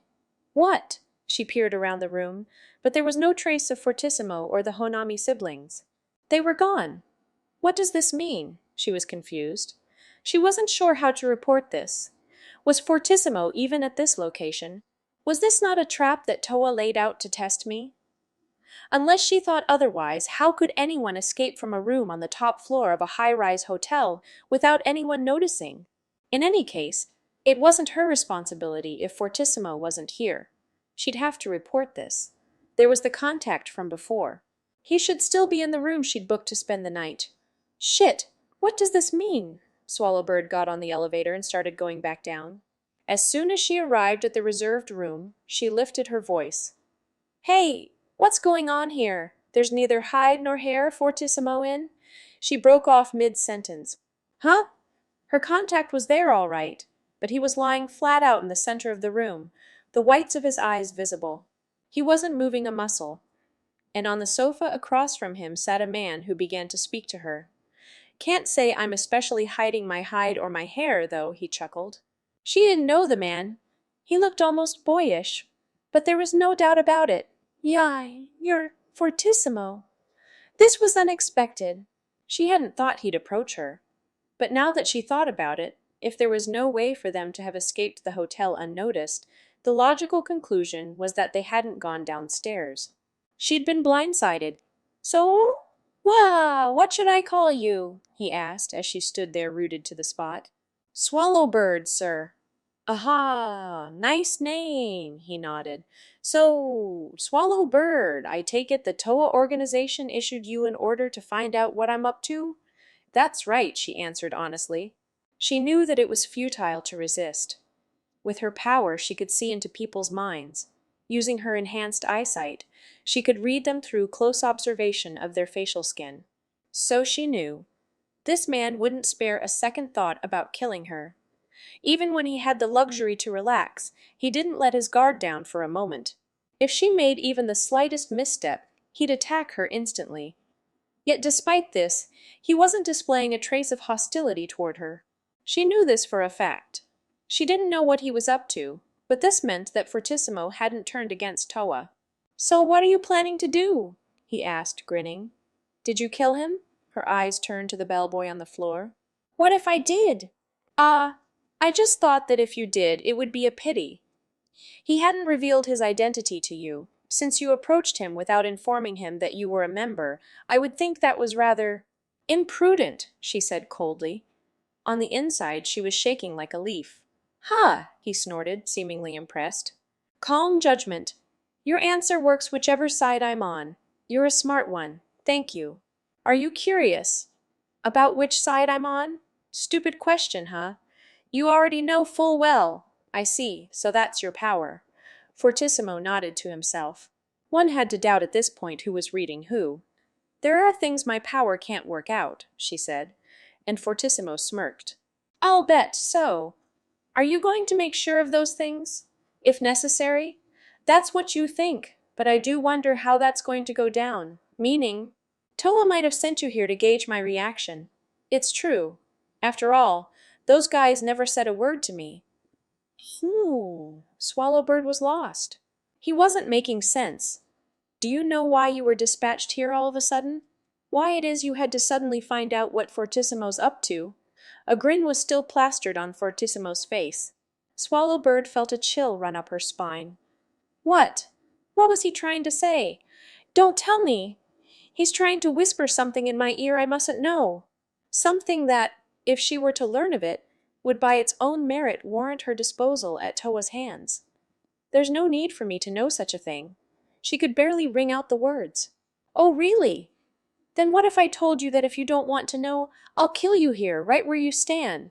His look was deadly serious. His words were neither lies nor jest. Swallowbird was struck dumb. From the adjacent bedroom, Pearl and Honami Hiroshi peered in to watch the two of them talking. Their voices were subdued, however, and furthermore, they were using the Toa organization's special language, rendering it impossible to follow even a single detail of their conversation. Damn. Did the code change since I was there? The words were incomprehensible to Pearl, too. She and Hiroshi had been made to move out of the upper suite with Fortissimo. "But that's Sagawa Kazami, right?" Hiroshi's eyes grew wide when he saw the woman who'd come into the room. "Someone so famous doing stuff in the shadows. I don't believe it." Despite his words, he seemed oddly moved. Lucky for him, Pearl thought, mentally clicking her tongue. Fortissimo had finally moved away from her, but now she had no escape route. The only entrance was in the room that the others were occupying. There were windows, but this was the 20th floor. Pearl didn't have any powers that would let her survive such a fall. She'd thought about jumping into another room's window or smashing a wall, but if she did and revealed her identity in the process, it was unlikely that she'd be able to escape from Fortissimo and the woman who'd just arrived. Not yet. My chance will come later. For now, she just had to be patient. It looked like Fortissimo was toying with this surveillance woman. Her face was turning pale. Pearl could probably take her one-on-one, but the problem was Fortissimo, who seemed almost without weakness. The two of them continued to talk. "Why do I need to know this?" Swallowbird asked, despite her circumstance. Something about the man before her told her that if she kept silent, there was no telling what he'd do. "Well, Miss Swallowbird, that would be because rather than trying not to know anything, the smart thing to do would be to act like you don't." Fortissimo's smile disappeared. "All the more so for the Toa organization. If you did learn something here today, you could simply keep stum, and no one would be any the wiser. If you know nothing, then you can't act accordingly, can you? Am I wrong?" This wasn't the kind of thing you'd say to someone who was monitoring you. And yet, Swallowbird nodded. Valid point. Glad you understand. Fortissimo's grin returned, and he tossed her the electronic notebook he'd been holding. Swallowbird caught it and looked at the screen. Something curious was written on it. Attention, F. Inazuma challenges thee to another duel. That was the sense of the text, followed by a string of unintelligible symbols and numbers. What is this? It was sent to you. One could infer logically that F pointed to Fortissimo by means of musical notation. The symbols and numbers likely referred to a time and place. But what was Inazuma? Looks like it was sent out all over the place, published in a bunch of different locations. Toa's Axis is bound to be keeping an eye on it. Thing is, I can't say for sure whether it really is. Addressed to Fortissimo, or if it's something unrelated. That's about the size of it. Swallowbird thought, eyes fixed upon the screen. Would the Toa organization really have sent her specially to investigate this man, when they could have done so by asking him directly? And to use such a roundabout approach, basing their judgment on the trend of the reports without informing her of the circumstances. So they really did send me to be first in line for the slaughter. When this man betrays us, she was sure of it now, which meant that this man was powerful enough that they had to tread especially carefully around him. Why? She asked suddenly. Why don't you consider fighting Toa? She couldn't say for certain that the question was pointless. She believed that he at least had the power to confront them. Fortissimo stared at her with upturned eyes. How much do you know, huh? How much do you know about the Toa organization? Have you, for instance, ever met with Axis directly? He asked, his expression serious. You're kidding, right? Of course not. A vague grin rose to Swallowbird's lips. For a constructed being like herself, that sort of idea was a pipe dream. Me neither. You can't even tell whether they've got a kind of committee, or if there's some boss behind the scenes personally pulling the strings. Is that something you'd want to know? I'd be lying if I said I wasn't curious.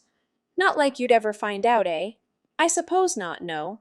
In my case, it's a little different. For me, finding that part out, it just pissed me off. Fortissimo's face turned sour. Even the thought of it annoys me. When I think about how Toa's Axis might be something completely trivial and hollow, I feel incredibly put out. It would mean I've got nothing to sink my teeth into? Teeth? In all my time, Toa's the biggest thing I've encountered, so I figured I'd stick around with them. Other folk just don't measure up. They set me up with places and opportunities for me to use my power. Except, Fortissimo glared once more at Swallowbird. Except, if the most crucial part of it really is something totally pathetic, if it's nothing more than some admin program, then where in this world would I find my equal? There'd be nothing else. On the planet like that. And you can imagine what that would mean, couldn't you, miss? There was such keenness in his eyes, Swallowbird couldn't utter a reply. Yet nor could she pull herself away from his gaze. Do you want to be my opponent for me? Have you got the strength that it takes? 'Cause if so, I'll gladly turn on Toa and be your enemy. He spoke with disinterest, but there was an icy coldness from deep within. Swallowbird was no longer in a hurry to read his face. She didn't need to. He wasn't hiding a single thing. If you want to betray Toa, that's fine. I'm happy fighting them in your stead. But that's only if you have some kind of reason to rival my power. So, how about it? How about what? What he was saying was preposterous. But how was she supposed to answer him? The dark loneliness in this man's depths was not something anyone could fill. If she gave him an honest answer, her life was most likely forfeit. She had to bluff her way out somehow, that written challenge. She began to weave her words out by force. Do you intend to accept it, Fortissimo? Are you telling me, your overseer, to overlook this? Because if you do, I'll report back that we just missed each other. I can always find you after the appointed date. Fortissimo didn't take his eyes off her, but the keenness in his eyes softened just a little, and it seemed that his attention had turned to other things. I don't know yet. I haven't decided whether there's any worth in it, so it's making even you worry. That's something at the very least, isn't it? She had no idea of the details, and nor did she want to know, but she had to give it a shot. if only to stop staring down the barrel of the gun. Could be, Fortissimo said in a whisper, then lightly snorted. If I play it this way, I can get away without having to fight this monster. That's what you're thinking, isn't it? I'm beside the point here. I believe that the problem lies in your heart. Swallowbird refused to back down. If she did, if she disappointed this man, she knew that it would signal the end. For a while, Fortissimo was silent. Ah, looks like they're done talking. Even as Hiroshi whispered this, it looked as if they'd finished muttering about whatever it was they were discussing. Sagawa Kazami lifted the man on the ground onto her shoulders and made for the exit. Given the way the man's arms were twitching, it seemed that he had not been killed. Fortissimo, now without further company, headed towards them. You can come out now. As instructed, Hiroshi and Pearl poked their heads out from the bedroom. What were you even talking about? Hiroshi asked without hesitation. Fortissimo shrugged his shoulders. No time for that, he said abruptly, his meaning unclear. Huh? It's no fun if I'm always the one accepting challenges in the proper manner. Not exactly fair if I don't give the other side a little incentive now, is it? He was talking to himself. Oh, wait. What are you talking about? But instead of answering, Fortissimo made a small motion with his index finger in Pearl's direction. All the strength suddenly left her and she fell to the floor. Pearl, still in the form of Honami Akiko, couldn't move a muscle. To an onlooker, it would have almost looked as if she'd died, but she was fully in control of her mental faculties. He'd done something to her. Wah! Hiroshi was stunned. Chan. I created a gap in a section of her brainstem's nerves. She can't move her body, but there's no risk to her life. If I reconnect the gap, she'll return to normal, Fortissimo explained coldly. Why are you doing this? She's going to be my hostage. For Takashiro Toru, that is, he stated frankly. He gets to be the hero who fights to save his damsel in distress. I don't want to be fighting an opponent who's challenging me just to redeem himself. If I were to defeat him now like that, it'd feel like I failed to finish him off before. In which case, it's much more refreshing for the both of us if I'm playing the bad guy. Hiroshi had no idea what Fortissimo was saying. In any case, he grabbed a hold of his sister and shook her. She had a pulse. She was breathing too, but showed no signs of stirring. It was as if her entire body had turned fully pliable like a rubber doll. Damn it! Turn Chan back to normal. Fortissimo reached out and seized hold of him. No matter how much Hiroshi punched and kicked, Fortissimo wouldn't budge.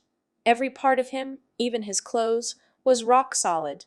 Hiroshi may as well have been punching a stone slab. What the hell? Hiroshi was speechless at this impossible phenomenon. You're that worried about her, are you? Fortissimo grinned. Then you can carry her and come with me. Do you remember the first thing I told you? I said I would save you. I won't let you come to any harm, but you better not regret it in hindsight. He gestured with his chin towards the immobile girl, as if to ask, right? Pearl was reflected in his eyes, but she didn't feel any fear. In fact, her thoughts were just the contrary. This is it, the chance I've been waiting for. Since he still hadn't killed her by this point, it was clear now that he was letting her live because he had some use for her.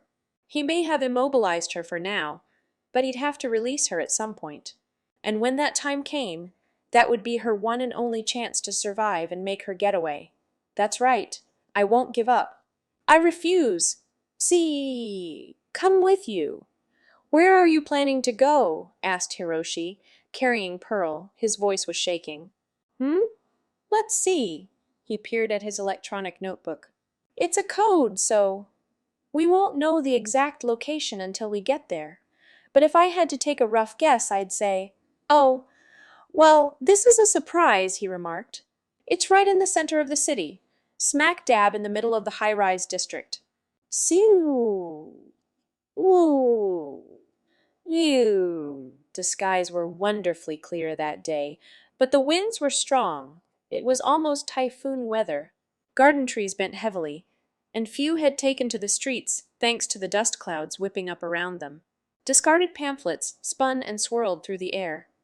People on the streets had no choice but to lean forward as they walked, holding down their bags for fear of them blowing away. Amidst all this, one man walked as if wholly unaffected by the wind. He was slim but large. His long, unkempt hair was about as messy as could be, but he appeared to pay it no mind. He wore a t-shirt and jeans, unadorned by any belt or accessory, and a simple coat. He shouldered a golf bag, which looked very out of place, and had sunglasses on. Below one eye, on his right cheek, his raised scar was showing. It was Takashiro Toru, wind. That could be a slight hitch. He said to himself quietly, then raised his head and looked up at the building that loomed before him. It wasn't incredibly tall, but it extended quite some distance lengthwise. An ensemble of gorgeous interior decoration and design. It had been built to be the city's go-to place for entertainment, lavishly integrating leisure facilities like cinemas and restaurants into a shopping mall complex. Its construction had had the joint backing of numerous different investors, but the corporate body at the time, MEC, was no more. Now it was in a strange position, absent of any tenants, the dominion of property insurance companies. Sphere was its name, and as the name suggested, it had a rounded shape to it. Bag on shoulder, Toru entered this dome. It being a shopping mall, the interior was staggeringly spacious. An overhead roof prevented the wind from getting inside, and people were casually strolling around.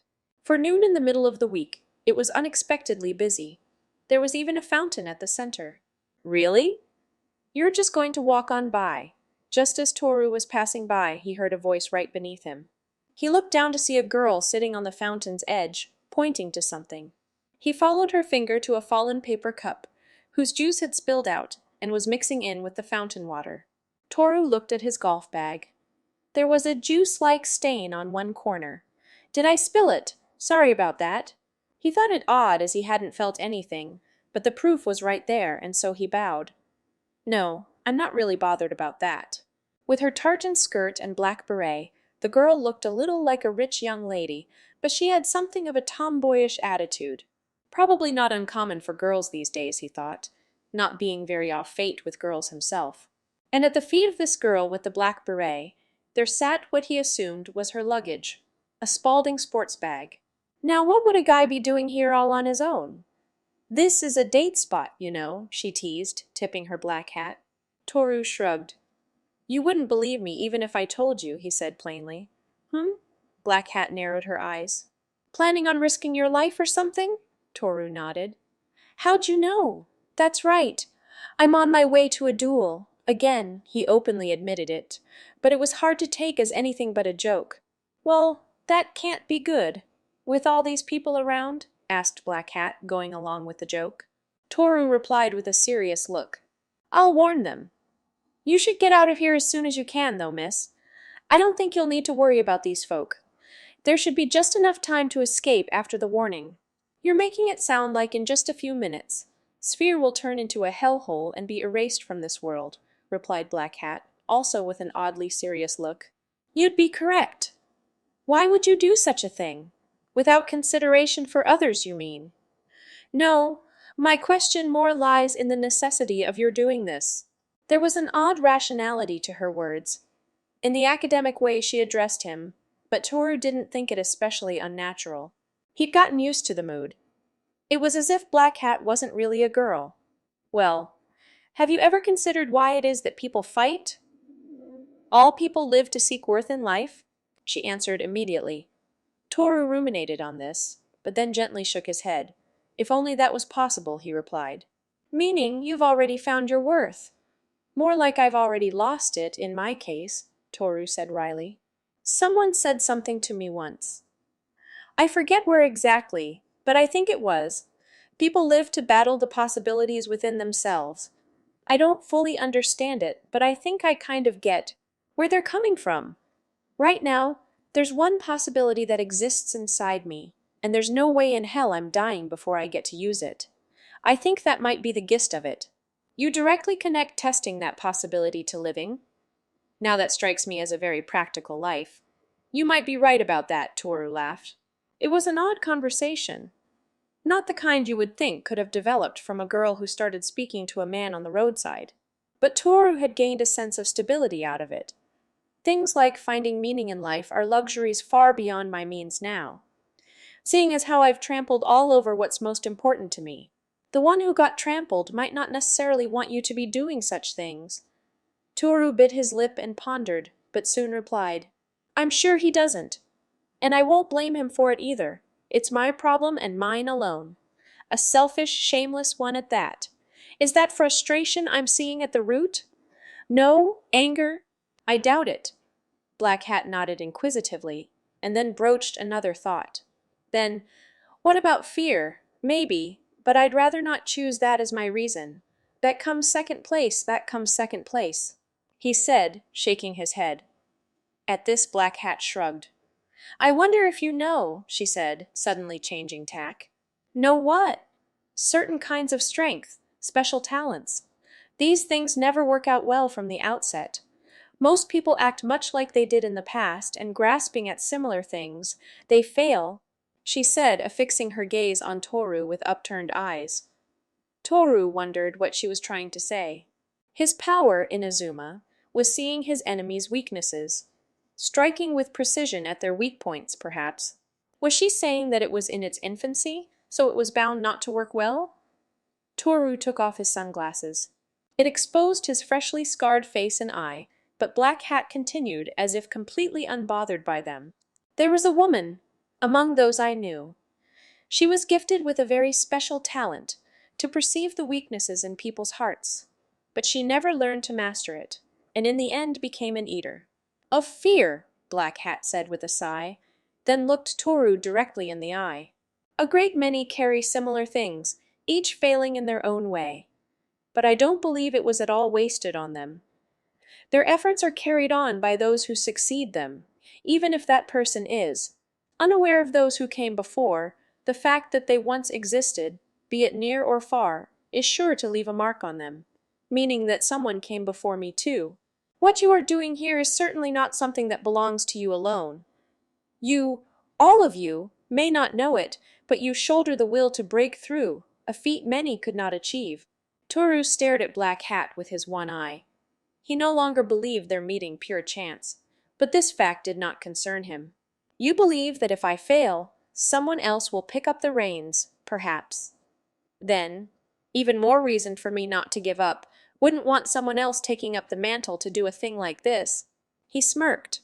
Black Hat made a strange expression then, something asymmetrical, as if she were smiling or shocked. I see. So that's your pride, is it? Is that backward or forward? I can hardly tell. I can hardly tell. I can't move forward or back. What else can I do but hold my ground here? I see. Black Hat breathed in gently.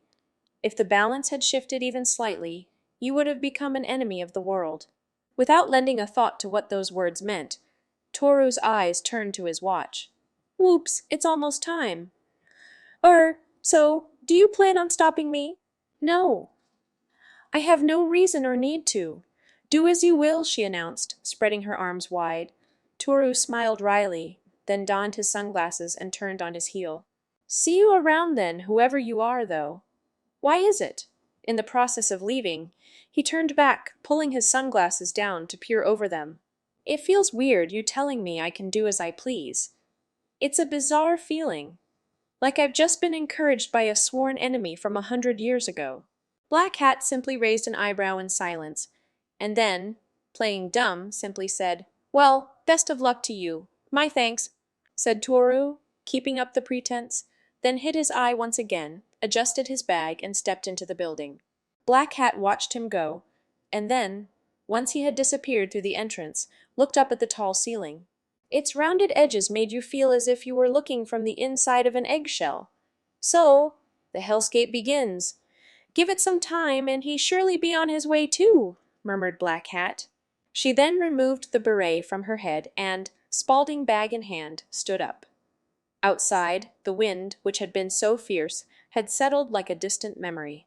Perhaps it was divine intervention, a stroke of good luck that would prevent the damage from spreading, but seldom few could have yet known this fact. In. And thus the second battle between Fortissimo and Inazuma began. One could say that only the outside knows what awaits the egg at the end, however. At first, she didn't have a clue what the news report was talking about. Ah, it's happened again. It's a repeat of that incident. The announcer, who should have been reading their script, was stumbling over themselves. What in the world? Honami Ekiko, who was lying low inside of her cave, was irritated. The poor reception alone made it hard enough to follow, but this was further compounded by the incoherency of the broadcast's details. Still, listening closely, she understood that some incident was transpiring at a place called Sphere, a fashion mall in front of the station by the prefectural office. The event being connected to a specific building immediately brought to mind a recent episode in February. The circumstances really did seem similar. In short, the fire doors had all shut automatically, and tear gas, from wherever the hell that was coming from, was spraying out all over the place. But there was a difference. This time it was happening in an ordinary building, and the emergency exits were still open, so the people inside were reportedly staggering out in fits of coughing. The police had already hurried to the scene, ready to rush in, but the entrances were all narrow, and they had precedent to be wary. The external generators had already been cut, so it was only a matter of time before the facilities inside ground to a halt. As such, it seemed the police were on standby, encircling the building. Like before, it seemed that no one had as of yet claimed responsibility for the crime, their motives remaining unclear. "It's him," informed Embryo, resting at her chest. "It's Takashiro Toru. Betcha anything he's the one that pulled this little stunt. He wants a showdown with Fortissimo. How would he pull off something on that scale? With the TOA organization involved, anything's possible." Iko held her breath. Embryo had told her about it, but she still hadn't been able to believe it. He'd predicted that because Takashiro Toru had contacted Fortissimo, who was after Embryo, and lived, it was possible the two of them would engage in battle once again, and that it would become a major newsworthy incident that involved bystanders. The late Sidewinder had told Embryo about the kind of person Fortissimo was, and what rank he held within the system, that he had an abnormal obsession for battle. He must have had plenty of reasons to be hung up on Takashiro Toru, who had escaped his hand. And given that an innocent person had seemingly gotten involved, Toru was likely looking for a fight as well. Out for revenge, perhaps. Fortissimo didn't know where he was, so if Toru was to lure him in, he would have to stage something big. Strictly speaking, this prediction wasn't quite on the mark, for the major incident itself wasn't to lure in Fortissimo, but something that Takashiro Toru had intended for another purpose. They weren't to know this, however, nor did this detail have any bearing on their situation, so his prediction was essentially correct. Toru-san. Guy's still not gone off the deep end either. Looks like bystanders are managing to escape. This Fortissimo, do you think he'll show up soon? Reckon so? Then we have to go there right now. Gripping the portable home gaming device in which Embryo resided, she dashed down and out of the cave. As for what would be waiting for her when she got there, she still had no idea. It would turn out to be a strange reunion. It was never supposed to be very strong or long-lasting. The man who'd set the traps scattered across Sphere had done so as a test. It was no more than a check to determine whether or not their installment would be found out. Compared to the final product, these traps were extremely crude.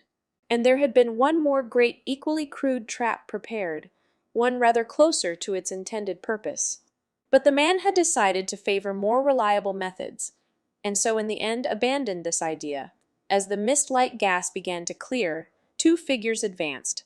No. On closer inspection, it was apparent that the larger one was actually two people. A small figure was carrying another on their back. The three of them had passed safely through the supposedly gas-filled space. "How come the gas doesn't reach us?" asked Honami Hiroshi, who was carrying his sister on his back, to Fortissimo in front of him. His sister was in fact Pearl, but he didn't know that. "Because I'm cutting the space before the gas reaches us," Fortissimo stated matter-of-factly. "I don't get it," grumbled Hiroshi.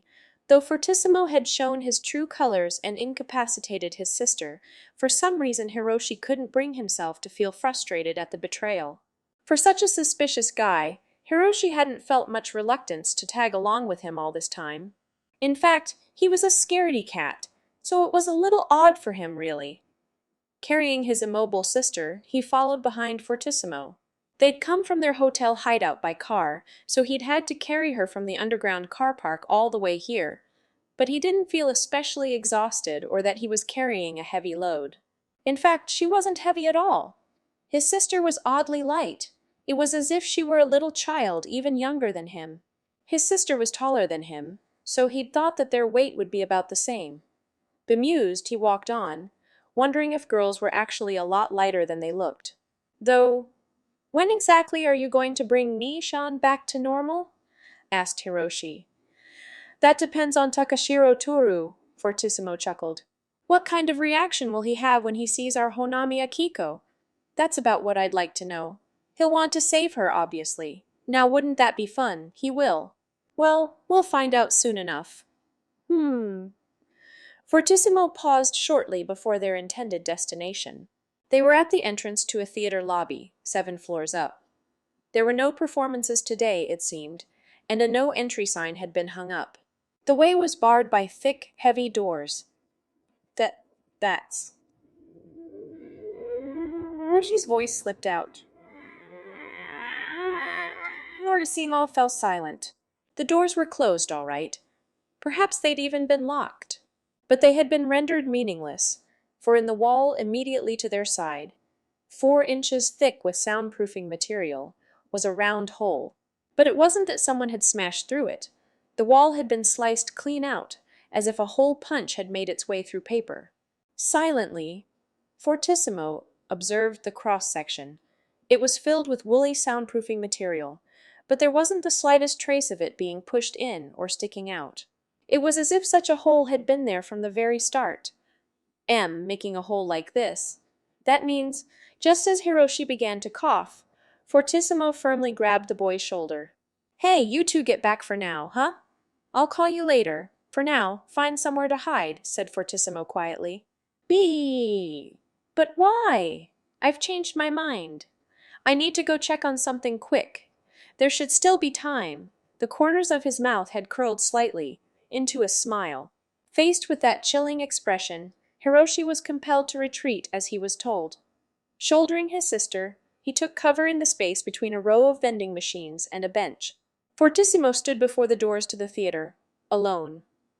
He casually placed his hands in his pockets, and as if on cue, the large doors opened all on their own with a bang. He walked forward. Before him stood another set of doors, these ones connecting to the inner portion of the theater. But he simply walked toward them and mere inches away. Bang! Again, the doors slammed open inwards. Rows of seats lined the interior. It was deathly silent. Under normal circumstances, the venue would be saturated with brilliant lights and sounds, and filled with the audience's cheers and applause. But now, this empty space was laid bare in the stillness. And then something happened. Something that was the complete opposite of what should happen in a place like this. Ordinarily, it was something you would only have been able to hear coming from the audience. But this time, it echoed from the stage. Clapping. It came from just one pair of palms atop the stage, inviting Fortissimo in. Welcome, Fortissimo, he said quietly. He wore no samurai costume this time. Instead, on his belt was a tachi, which he kept sheathed. Fortissimo walked slowly forward, continued until they were a few meters apart, then stopped and glared. Takashiro Toru, I'll ask you just to be sure. What are you doing here? Toru didn't answer. You seem to have laid traps for some reason. Creating an enclosed space, spreading gas. But do you honestly think that will achieve anything? Or are you just getting desperate? He was silent for a time, but eventually opened his mouth. I, too, have something I must ask you. The wounds your power inflicts, is there a way to close them? What can someone do to heal those injuries? Suspicion grew on Fortissimo's face. Don't tell me! That's what this is about! You mean, you went out of your way to set up all this and called me here so that you could save the life of your friend who should be teetering on the brink of death? You're fully prepared to die? Answer me. He didn't close in. On the contrary, his tone was gentle. Fortissimo's expression, on the other hand, was clearly growing less and less pleased. I admit, it's a noble goal, but I'm afraid there's nothing like that. There's really nothing at all. I'm sick of this. To me, life is like a ball of fluff caught in a web of spatial fissures.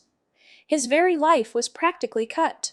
It's not something anyone can stop or staunch, not unless someone can add new life to his body to fill in the wounds. So there's no cure. He lowered his head slightly and exhaled. A trickle of blood ran from the scar of his ruined right eye. Then there is but one path left. Path? Fortissimo's voice was tinged with anger. The anger of having his expectations dashed. What other path could you possibly have, except being slaughtered right here, Takashiro Toru? His rage was answered calmly. You've been wrong. For a while now. What? That name no longer holds any meaning for me. Name.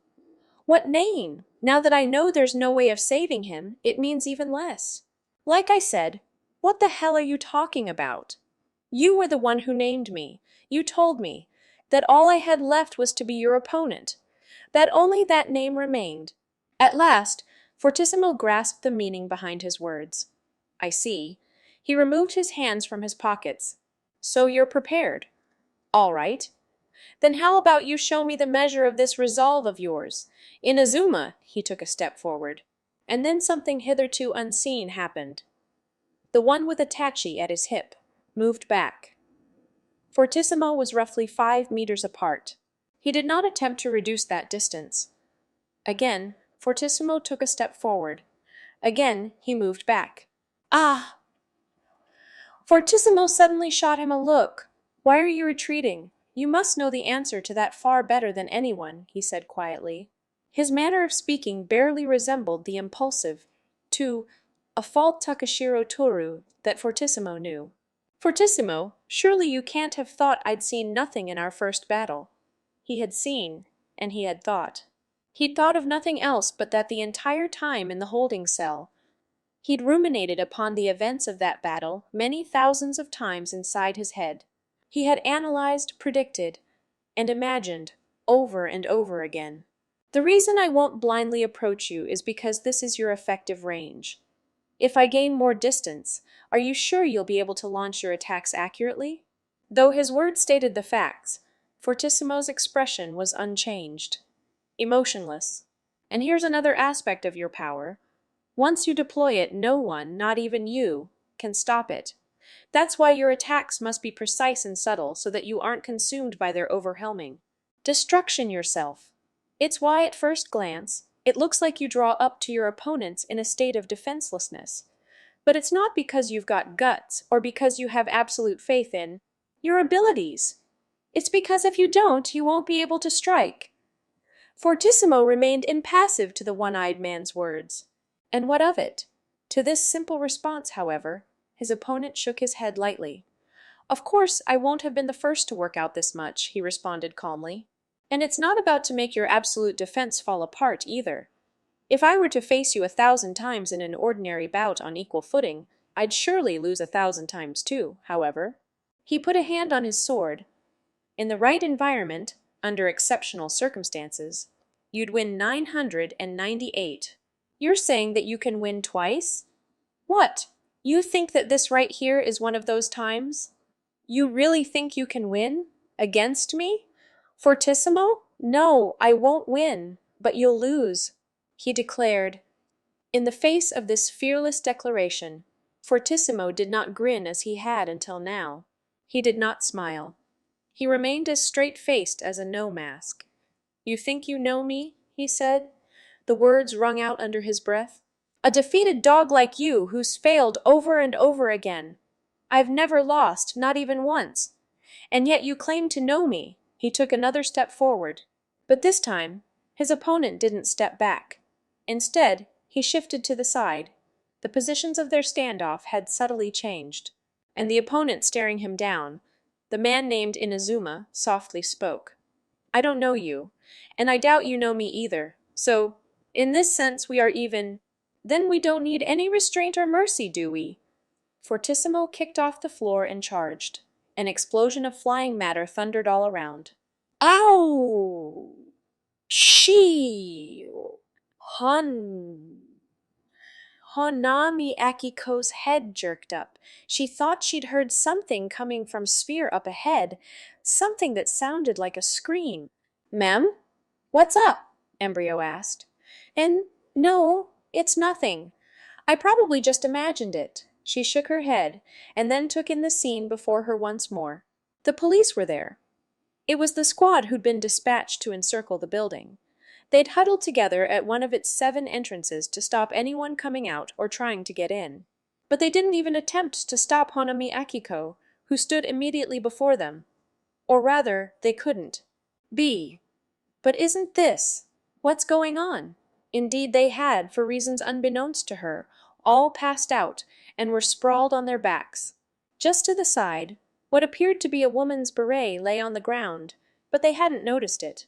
Dunno what the deal is, but I know a chance when I see one, said Embryo quietly. Yeah, right. To the side of the entrance, which was barred by shutters, stood a small emergency exit. Cautiously, Akiko pushed the door open. There was a lingering, faintly malodorous smell of gas inside, but it seemed to have lost all potency, and Akiko felt no unpleasant effects from it. She swallowed and slowly made her way into the midst of sphere to look for Takashiro Toru. Just then, her eyes landed upon something at her feet. A cockroach. It lay belly up and twitching, having seemingly inhaled the gas. Though it was no longer fatal to humans, for insects it must have been like getting a dose of pesticide. Clearly it was on its way out. As always, she saw death spilling out from the bug. She could see it, but it seemed a little more out of focus than normal. No, it was becoming hazier, growing fainter and fainter. When at last she could see it no more, she wasn't at all confident that it was because the bug had fully perished. Is this? You think it's starting to disappear 'cause your power's weakening? Embryo asked. Bembryo asked, But then that'd mean you wouldn't be able to talk to me. She could hear the voice. Itself extremely clearly. I don't know, but, said Akiko, speaking her thoughts aloud. I don't want to make the same mistake as before. I don't know what's happening to me or how I'll end up, but I decided I'd find Toru-san, and that's what I'm going to do. That's all that matters. She resumed walking. Embryo said nothing to her. What's up with you? It was Akiko's turn to ask. Where's your, well, ain't that brave of you or one of your usual jabs? She smiled as she spoke. If Embryo had been human, he would have let out something like a sigh. Nah, it's just, seems you've turned into a real fine gale. The hell, you're being creepy now. No, I mean it. Don't ask me where it came from, but that's the impression that hit me just now. You really have grown since those days. What days? We've been together the whole time. That's the kind of thing you say to someone you've been apart from for years. Guess you got a point there. Thanks, though. It kinda gives me courage, the fact that you're praising me. Like I can do anything in the world, no matter how hard it is. Hey. Ah! The girl and the egg, 2 oblivious beings, quietly enjoyed a moment of laughter within their enclosed space. Then they felt another rumble. Something else had been destroyed. They ran in the direction of its presumed source. Siu! No! Blood sprayed through the air. See, Takashiro Toru, the tachi at his waist still sheathed, had already borne the brunt of countless flying fragments, and was head to toe in scratches. Despite that, his movements were unblunted, and he continued keeping a fixed distance from Fortissimo as he advanced. What's wrong, Inazuma? Is that sword at your waist just for show? Challenged Fortissimo. Most of the seats in the theater had by now been pulverized, and the stage, which was the first to have been hit, was gone without a trace. Besides, as you seem to be so intent on keeping away from me, how exactly do you plan on attacking? Still, Toru refused to move the hand he had placed on the tachi's hilt, nor did his one eye stray from Fortissimo for a single moment. There was not a trace of impatience or fear on his face. This guy, is he waiting for something? Fortissimo, too, briefly paused his flurry of attacks. If he's not even drawing his sword, then is he relying on the speed of his draw? An EI move, so his opponent can't read the trajectory of his blade. But a sword that length surely couldn't extend further than my attack range. Even if anything does come within range, I could destroy it long before it reaches me. Sword strike, machine gun fire. Whatever you throw at me is meaningless. If he knows that, what is it he's aiming for? It made no sense, but there was one thing that was clear. Whatever he did, it would happen in an instant. And in that moment, the battle would be decided. Seeing that Fortissimo before him had stopped moving, Toru also fell still. Time alone crawled on at a snail's pace. There was a strange whooshing sound, and suddenly Toru's right shoulder had been slashed, spurting blood. Fortissimo had severed the space at the very edge of his reach, and the resulting vacuum had torn into Toru. But Toru did not move. Whoosh! Whoosh! Each consecutive sound added to his wounds, yet he remained utterly still, unflinching. Toru could see them. For these vacuum attacks, he could perceive the lines clearly. He hadn't taken any fatal wounds, or even any significant damage. Just light jabs. He might start to worry about such attacks if they continued to pile up, but that was all. These weren't attempts to decide the battle. Fortissimo, too, had been forced to realize from Toru's quiet, penetrating insight that he had figured out his plan of attack. Still, you keep this up and at some point you'll stop moving from blood. Loss! Or are you taking the blows on purpose to lull me into monotonous motions and catch me unawares? All right. I'll play your game, Fortissimo thought, and resumed his assault, never letting his guard down. Fortissimo himself only had it half right, but he was not known as the strongest one for relying on power alone. Inattention was something that he was instinctively, and perhaps almost on a physiological level, incapable of, a fact corroborated by his track record. This was not something he had fostered through training and experience. It was innate. It was possible that his power was a byproduct of this nature, simply part and parcel of who he was, though this was not necessarily something he desired, and so he subconsciously knew of the strength of this enemy in Azuma. The hit that he had taken from Taniguchi Masaki, too, had been because his immediate opponent was in Azuma. If he had been facing someone else, he would have noticed Masaki approaching. That he had been so focused was likely because... But he wasn't ready to admit it yet. He didn't know why, but he feared that admitting that fact would feel tremendously painful. It wasn't something he was keenly aware of, more a feeling that gnawed at him. Thoughts pooled. Was it possible that the strength he had was not the only one out there?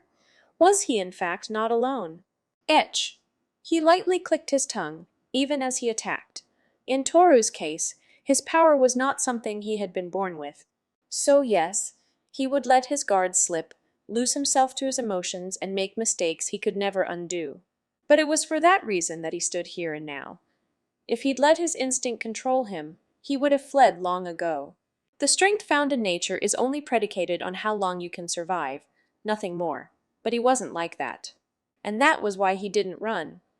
Why he continued to fight, fighting, by staying still, if he was to follow the plan, that he had thought up after Habara Kentaru had laid the groundwork. He had only a little longer to wait. Even if he continued to let Fortissimo attack, he'd be able to get through it before the damage got too severe. However, it was at this point that something utterly unexpected happened to Toru. For the first time, his gaze strayed from Fortissimo. Past his enemy, towards the theater entrance, there stood a boy. Honami Hiroshi. He had secretly approached from the place he was told to hide, and to his eyes, it looked as if Fortissimo was one, sidedly toying with Toru. Takashiro-san! He cried suddenly. But Fortissimo did not turn toward the voice. Such a thing was trivial to him. The same could not be said for Toru. A bystander could not remain here, not now. He leapt, and he ran toward Hiroshi, attack range be damned. What? Fortissimo could only interpret this as a sudden retreat. In that instant, he snapped. After all this, he thought, got to be fucking kidding me, he roared, launching an indiscriminate attack in Toru's direction. The theater's floor and ceiling were shredded to pieces, launching shockwaves that burst and scattered through the hall. Wah! Hiroshi, sheltered in Toru's arms, was blown away by the force of the blast. The two of them tensed and rolled across the floor. Immediately, Toru rose to his feet. "Can you move?" he asked Hiroshi urgently, straight to the point. Hiroshi nodded up and down. He had indeed sustained no injuries. Toru, however, half of his face was slick with blood. A flying splinter had hit him square in the head. Takashiro-san, listen to me. You have to get out of here. This place is about to but he's kidnapped Ni. Chan, cried Hiroshi, interrupting him. What did you say? A look of astonishment painted Toru's face. Just then at his back came the crunch of debris underfoot. The two of them turned to see Fortissimo standing there, dangling a motionless girl by the neck. Are you talking about her? He said coldly. Bastard! What's your game? Toru had been taken completely off guard by this sudden turn of events. He simply couldn't believe that Fortissimo would stoop so low as to take prisoners. Ni-chan! Hiroshi cried. You're a gullible bunch, aren't you? Did you really think this was Hanami Akiko? He declared at last. Huh? What? Go on. Why don't you show us your true form? Pearl, her body began to twitch and spasm. And what a sight it was to behold. Her hands, feet, and torso all seemed to shrink before their eyes. Toru was dumbstruck. Finally, she reached the size of about a 7 or 8-year-old girl, even smaller than Hiroshi. Indeed, this was the true form of the synthetic human Pearl. Her base form had been designed to be compact to allow her to transform into any human. It isn't difficult to incorporate a mechanism that pads the skeletal structure to reinforce bones, but to actually shrink those bones was an extraordinarily challenging feat. The Manticore, the archetype upon whom Pearl and all others were based, achieved this transformation in a completely different manner, and it said that, ultimately, none but she was ever able to succeed. Pearl's body, therefore, could be considered something of a poor imitation. Immature, her face, too, perfectly resembled that of an innocent child. The only difference was her hairstyle, which matched Hanami Akiko's, but even the color of her hair was fading before them, becoming a sparkling, reflective silver. Hair designed to have all kinds of colors applied to it. Hiroshi's mouth was agape. He couldn't understand what he had just witnessed, but in some sense, he accepted it. It would explain why she was so light. Toru's face was growing darker by the second. Stop! He growled at last. Fortissimo did just as he was told and cast Pearl's body aside. Pearl rolled across the theater lobby carpeting, vomit spilling from her lips. Gah-gug! She convulsed, the edges of her mouth foaming. Places all across her entire central nervous system had been cut and reattached to the point that she could no longer maintain her disguise, and now she had lost consciousness. What's going on? Toru asked, his glare directed not at Pearl but Fortissimo. Nothing's going on. She's a fake. The real Hanami Akiko's lying low somewhere with Embryo. This one had been trying to use you by disguising herself as Akiko. Up until I found her, at least. I guess when I played dumb, she thought she could bluff her way through it since she'd stayed like that till now. Maybe I let it slide because she was hoping to strike the moment I let my guard down. Thought she might give me a little challenge for a while. But I've grown tired of that now, too, Fortissimo said languidly. You bastard! An anger the likes of which Toru had never shown smoldered in his eye. Endeavored though he had to keep his head, his opponent's cruel treatment of this person, in the form of a young girl, was about to stir fierce emotions in him again. Fortissimo glared straight back at him. However, the one who was really in control of the situation at that moment was neither of the two. It's time! Though her body had been all but rendered immobile, Pearl's awareness alone was sharp and clear. At last, after all this time, I'd been waiting for this moment. Excretions continued to spill from her mouth in globs. Anyone would have assumed that this was undigested matter being expelled from her guts due to bodily dysfunction. In actuality, this was not the case. Her power, one shared by the Manticore after which she was modeled, was to synthesize a special and incredibly potent drug inside her body.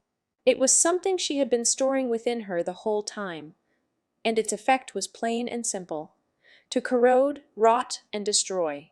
Plenty of this drug had already seeped into the carpet. You couldn't see it from above, but it was spreading rapidly beneath the floor. Go on, expose my pathetic form. Humiliate me all you want. See if I care. Pearl watched Toru and Fortissimo from the corner of her eye. The two of them were staring each other down, their attention unfocused on her. Ever so slightly, she raised an unsteady arm. She didn't need strength to break the rotted floor. She only had to give it a light tap at a certain interval. Victory, you'll find, goes to those who survive.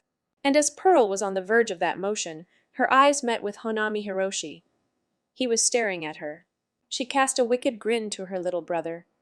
By now. Of course, her hoarse, whispered words had reached no one's ears. The next instant, a section of the floor on which Toru and the others were standing instantly gave way and collapsed. See. Ooh. Wow. What was that? The sound, which had reached as far as Hanami Akiko's ears as she walked down the corridor, was many times louder than any so far. And it wasn't just the sound. Cracks had immediately begun spreading across the ground at her feet. The floor started to tilt. Wah! Wah!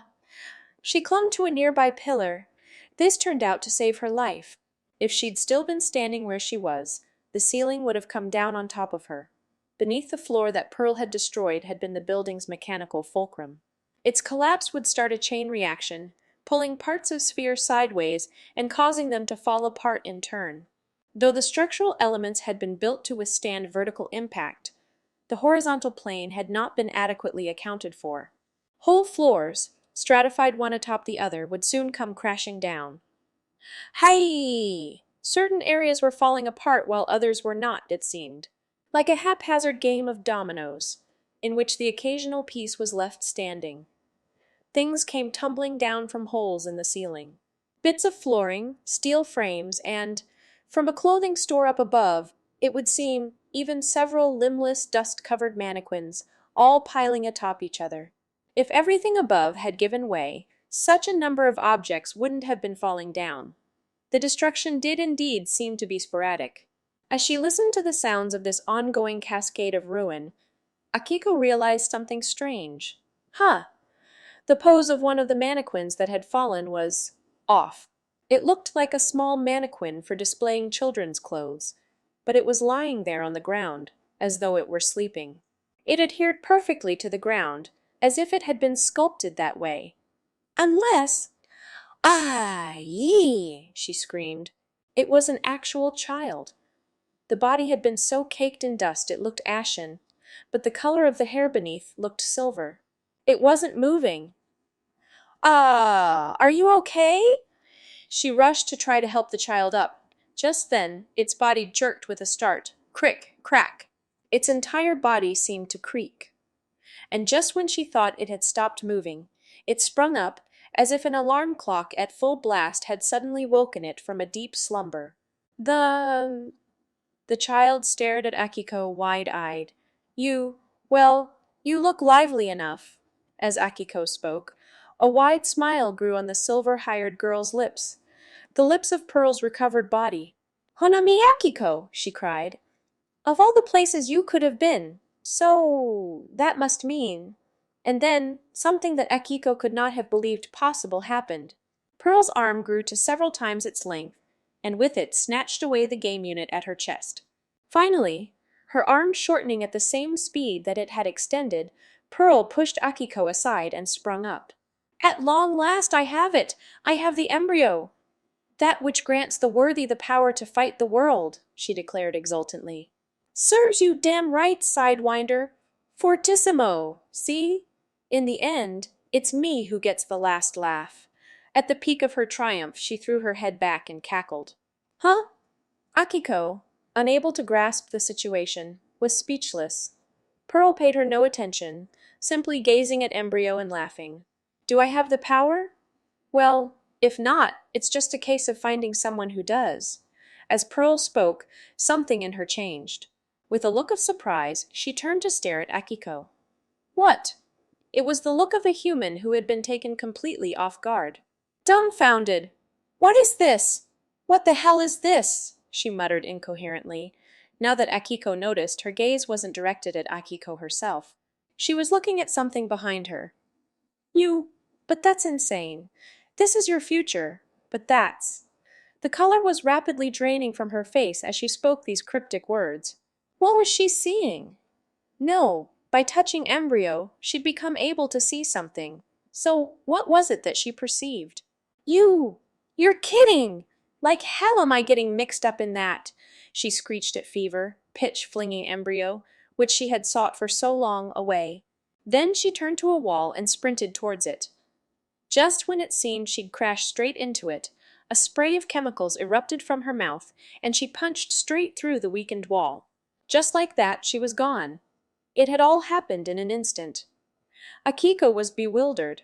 It was impossible for her to comprehend what was going on. But even so, one thing was clear. The silver-haired girl just now hadn't been looking at her.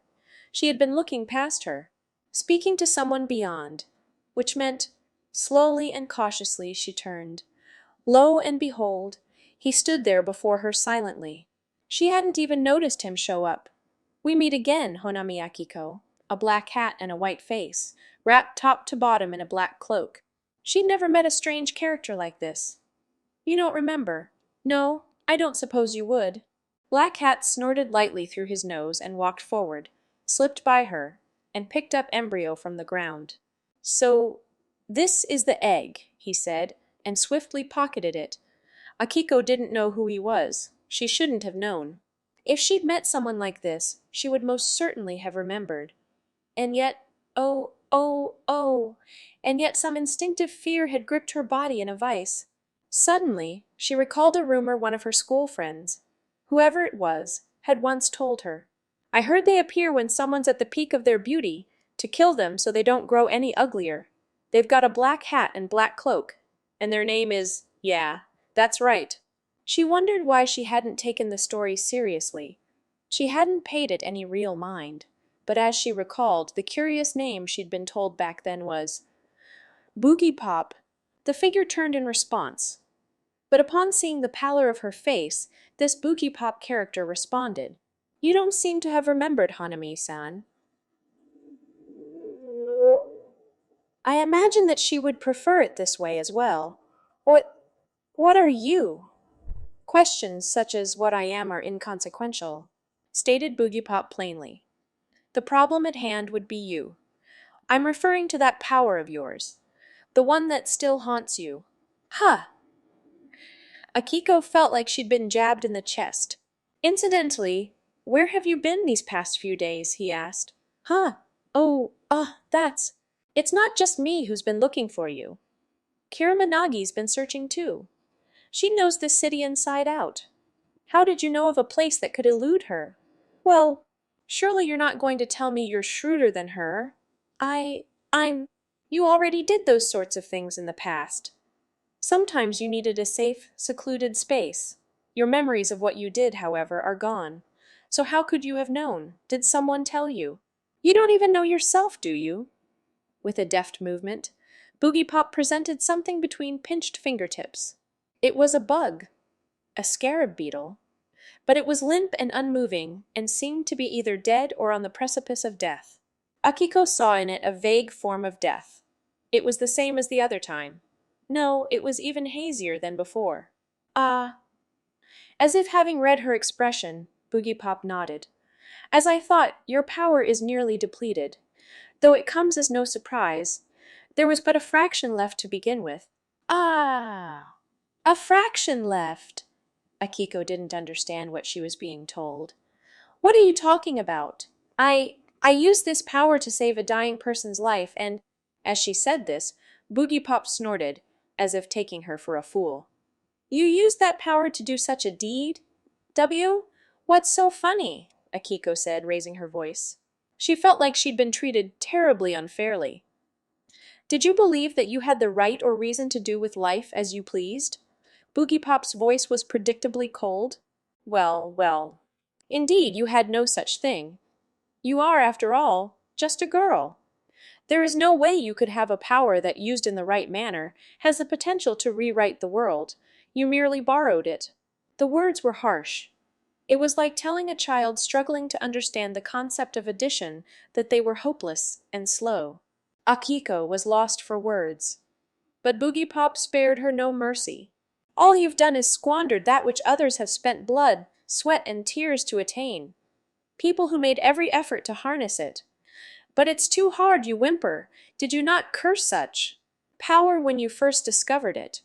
Though your anguish was surely trivial compared to the struggles of the one who originally possessed it. That power, it is not for saving lives. Quite the opposite. You had it backwards. It is the power to control death. Its original owner, my enemy Minahashi Susiko, called it strange days. Would not understand. It had accompanied her for as long as she could remember. You, on the other hand, have had it for a few days at most. So tell me, do you not find this distress of yours presumptuous? Despite Akiko being unable to follow any of this, she could not hide the growing disquiet stirring within her.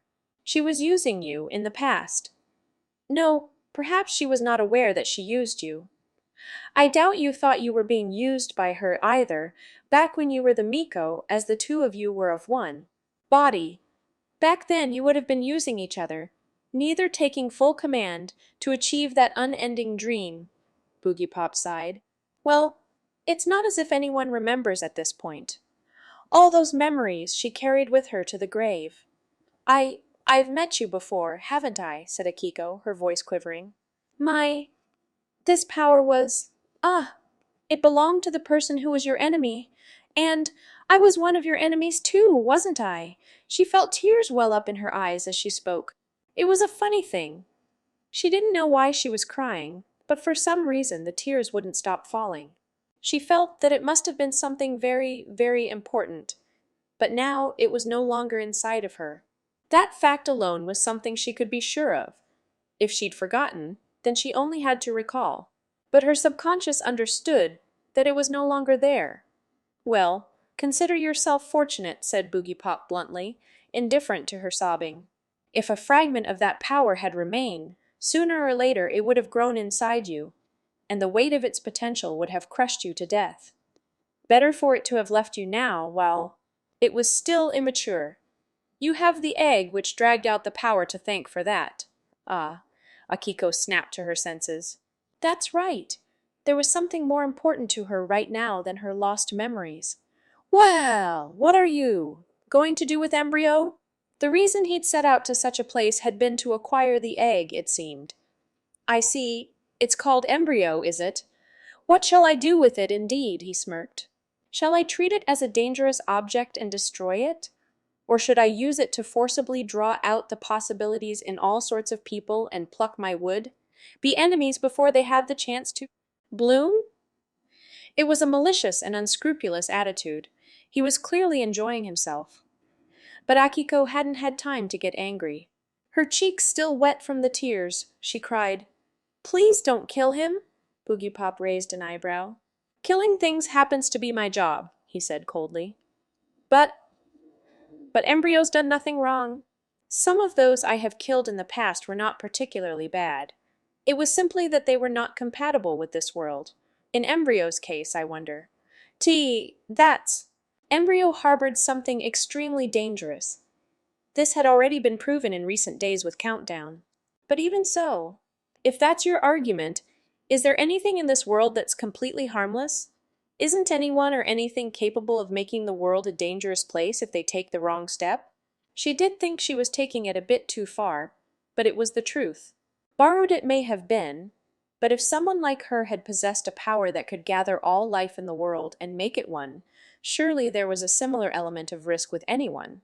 You speak from your own experience? He asked sardonically in return. Naturally, he had seen right through her. But Akiko did not falter. That's right. I am just a girl after all. And yet look at what I became. Doesn't that mean it could happen to anyone? So that means you can't say Embryo's the one to blame. She was trying frantically to project her voice, but the words came out scratchy and weak. She didn't even consider why it was that she was trying so hard to defend Embryo. Embryo himself had taken every opportunity to tell her to kill him. So why was she fighting so hard to save him? Even she didn't know. Then whose fault do you think it is? While Akiko fumbled through her words, Boogiepop remained as impassive as ever. Well, are you going to say it's nobody's fault? It's my fault, cried Akiko, almost screaming. See, ooh, san, Kashiro, san, Takashiro, san. The moment Takashiro Toru became vaguely aware of the voice repeating in his ear, he sprang to his feet, awake. Ha ha! There was a mountain of rubble around him. It seemed he'd dropped several floors down as a result of the cave. Fortissimo and the fake Onami Akiko were gone. They must have fallen in a different spot. Toru turned to Honami Hiroshi, who'd fallen along with him. Takashiro-san! You're okay! I'm so glad! Hiroshi, who had survived the fall unscathed thanks to Toru cradling him, looked on the verge of tears. How long? Toru bellowed, ignoring his state. Ha! How long have I been out for? Whew! About 20 seconds. Then there might still be time. Toru grabbed Hiroshi's arm and pulled himself up. Hiroshi, you need to run, huh? But Ni-chan. Oh, wait. Confusing as it was, he remembered then that his sister was a fake. Toru launched into a run, pulling Hiroshi along with him. Getting dragged along, Hiroshi ran too. In spite of all the shutters that had come down and the possibility of getting lost, Toru didn't pause even once. It was as if he were being drawn in a line along the predetermined path he needed to take. Wah, wah, wah. They moved at such a pace. Hiroshi nearly tripped several times, but each time the arm gripping him held so firmly in place that it simply swept him back up, and he didn't fall. It had never happened to him before, but he imagined that this was what it must be like, being dragged along by a horse that had taken hold of its reins. They reached a long, stationary escalator, essentially now just a staircase, that extended far down into the distance.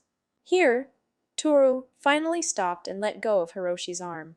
You go on your own from here. Down the stairs. There's a big entrance right in front of you. Take the emergency exit to the side of that and you're out. Got it? Huh? Hiroshi looked up, still panting and gasping for breath. And you... There's still something I need to do. He adjusted the tachi at his waist. He was still seeing this through. You can't be serious. If you don't run away soon, something very bad will happen in this building. So get going already, But if anything happened to you, I'd never be able to face Akiko-san. Stop dallying, Toru roared. Hiroshi quailed. By the time he opened his eyes, Toru was already running back to the other side of the building. Hiroshi could only watch him go. Just then, a strange sensation trembled in the innermost depths of his heart. What?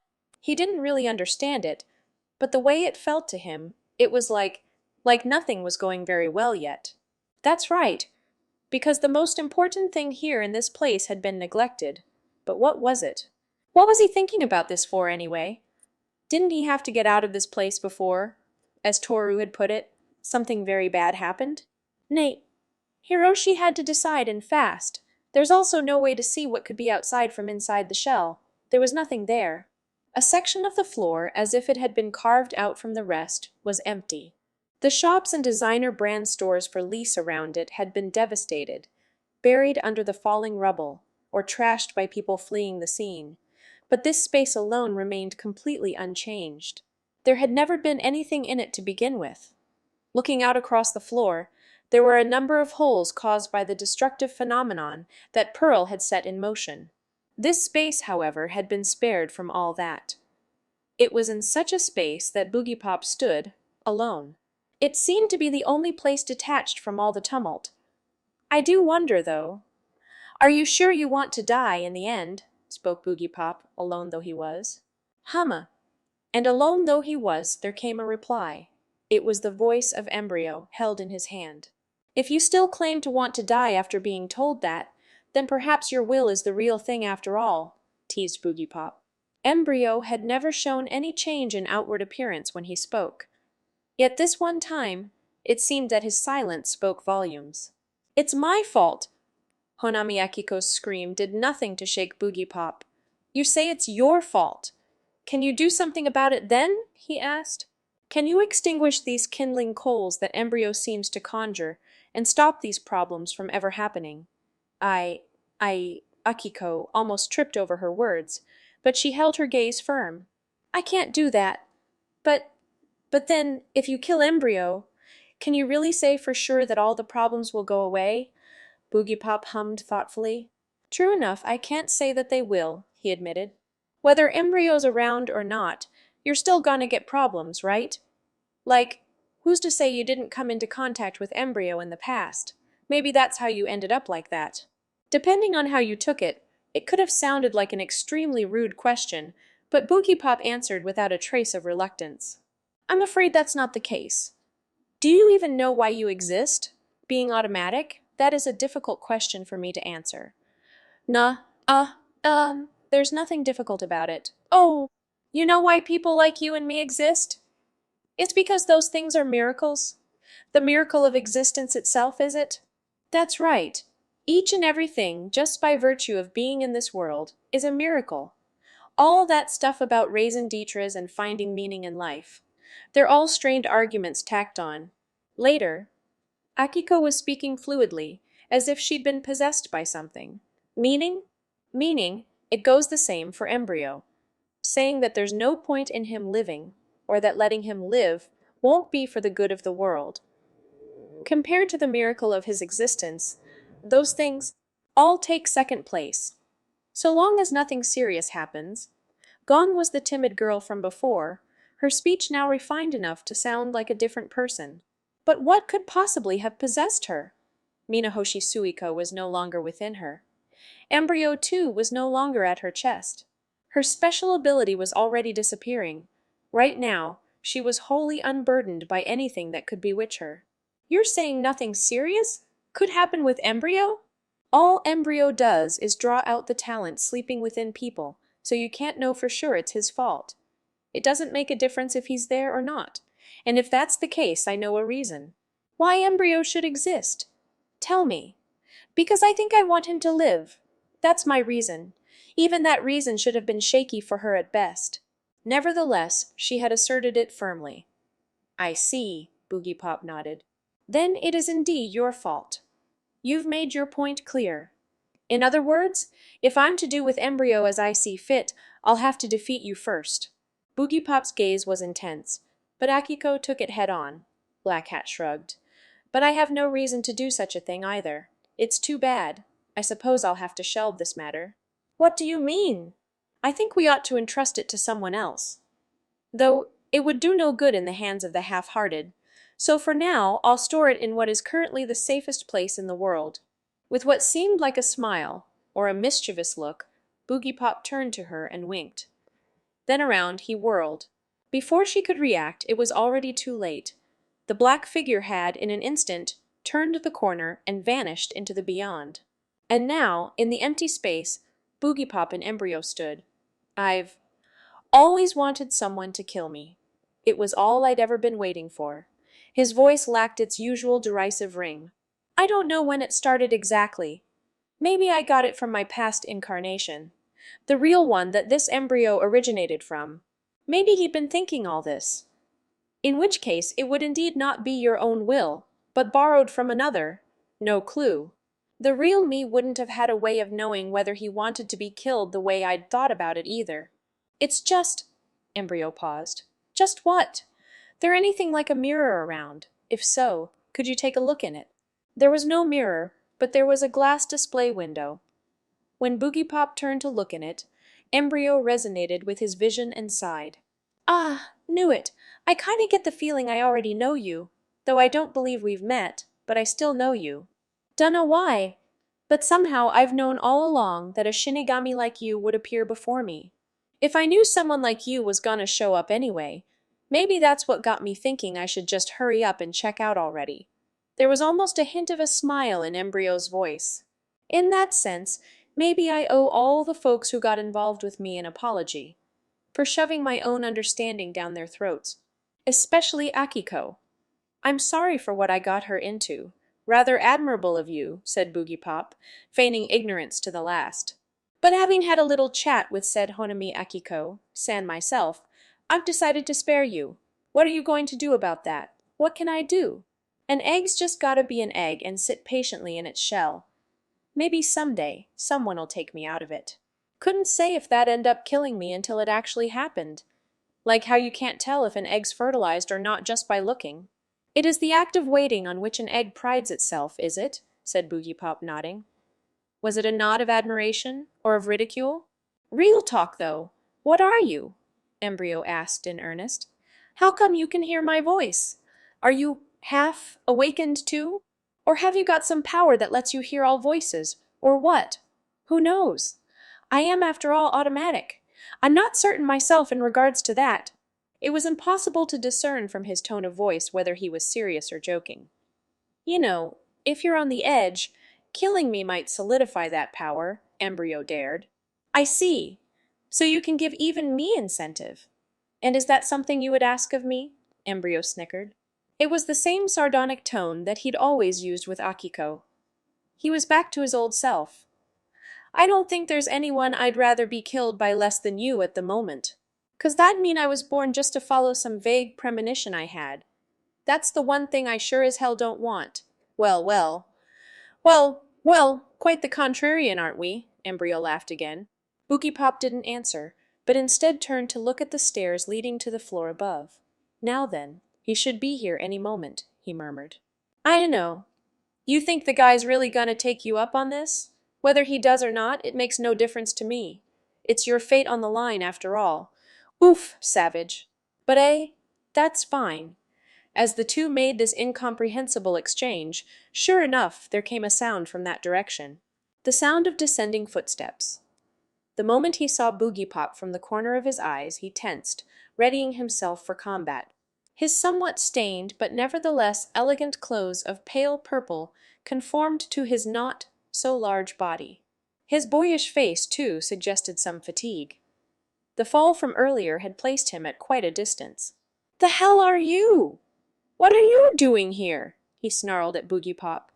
Waiting for you, of course. Fortissimo-kun, said Boogiepop quietly. See you. Yo. Ooh. Ooh. You. Ah. It had happened so quickly her body hadn't had time to react. She just stood there, rooted to the spot. A sudden and unexpected end was nigh. But then, look out, she thought she heard a voice say. The next moment something slammed into her, launching her sideways through the air. As she landed on the floor, the rubble from the ceiling hit the ground immediately beside her with a thunderous crash. Ha! Ha! She gasped. Underneath the rubble was the one who'd come all the way here to look for her, Takashiro Toru. Takashiro-san! She rushed to help him out as best she could, frantically pulling him from beneath the rubble. Then her heart leapt. His missing eye surprised her too, but it wasn't just that. It was barely visible to her now, but welling up around Toru's body was the clutch of death. Trying her best to stitch up Toru's life with the last of her remaining power, she reached out her hands to his left wrist, where she could see the life was concentrated. But in that moment, Toru suddenly grabbed them. With one hand, he had grabbed both of hers by the wrist. It felt as strong as a vice. He hadn't lost consciousness. He'd held on. Toru-san, Honami-san, stop, Toru said quietly. I can see it. I don't know exactly what it is you're trying to do, but I do know that you're about to cross the line of death. Akiko fell silent. Maybe it was true. The power was never even hers to begin with, and now even that was almost gone. There was no question that forcing it now would scrape away her own life. But even so, but how can I stop when I can see your life spilling out of you right before my eyes? Toru's eyes widened. My life! Honami-san, you can see that? My life is spilling out. That's right. So we have to hurry before it's too. But Toru's hand wouldn't budge. He was thinking about something. All the while, Akiko's power was rapidly slipping away from her. Her sight was fading. Ah, we have to hurry. Please, Toru-san. Akiko tried to shake off the arm clasping her, but his grip was far too tight. No, he insisted. This is it. Heaven has granted me this final chance. As he uttered these cryptic words, the vision of life that Akiko could see continued to dissipate, blurring into a mist. And then finally, it vanished. At this worst possible moment, Honami Akiko had returned to being an ordinary girl. Ah, ah! She slumped, the strength leaving her body, and Toru let go. The line of death disappeared. It seems the danger has passed. That's good. It's not good, she wailed. The way you are now, you. You could die at any moment. So could you. I don't know what you're doing here, and I'm not going to pry, but we don't have much time left to reach the exit. Toru stood up, grabbed Akiko by the arm, and started moving at a steady pace. Though bloody from head to toe, he was astonishingly full of energy. But she really had seen death lingering around him then. She didn't know if it was physical or mental, but what she did know was that his life hung in the balance. Toru-san, please, listen to me. Can't. There's no time, Toru replied bluntly. Once he dragged Akiko over to a wall that read for emergency use only. He pulled out the safety valve of the emergency escape chute installed there. Immediately, a pipe extended. If they slid down it, it would take them straight out of the building. Okay, you'll be able to get out from here. There should be police on the outside. Ask them for protection. What about you? Toru's face darkened. I would have said there's something I've got to do, but there's still one last piece of unfinished business. Until I've taken care of that, I won't be going anywhere. His tone was somber. Somehow apologetic. He and I suspect that if we miss this chance, there will be no way forward for either of us. It didn't make an ounce of sense to Akiko, but the look in Toru's eyes told her everything. Yet she still couldn't just let him go. But, oh, that's right, Honami-san, Toru interrupted.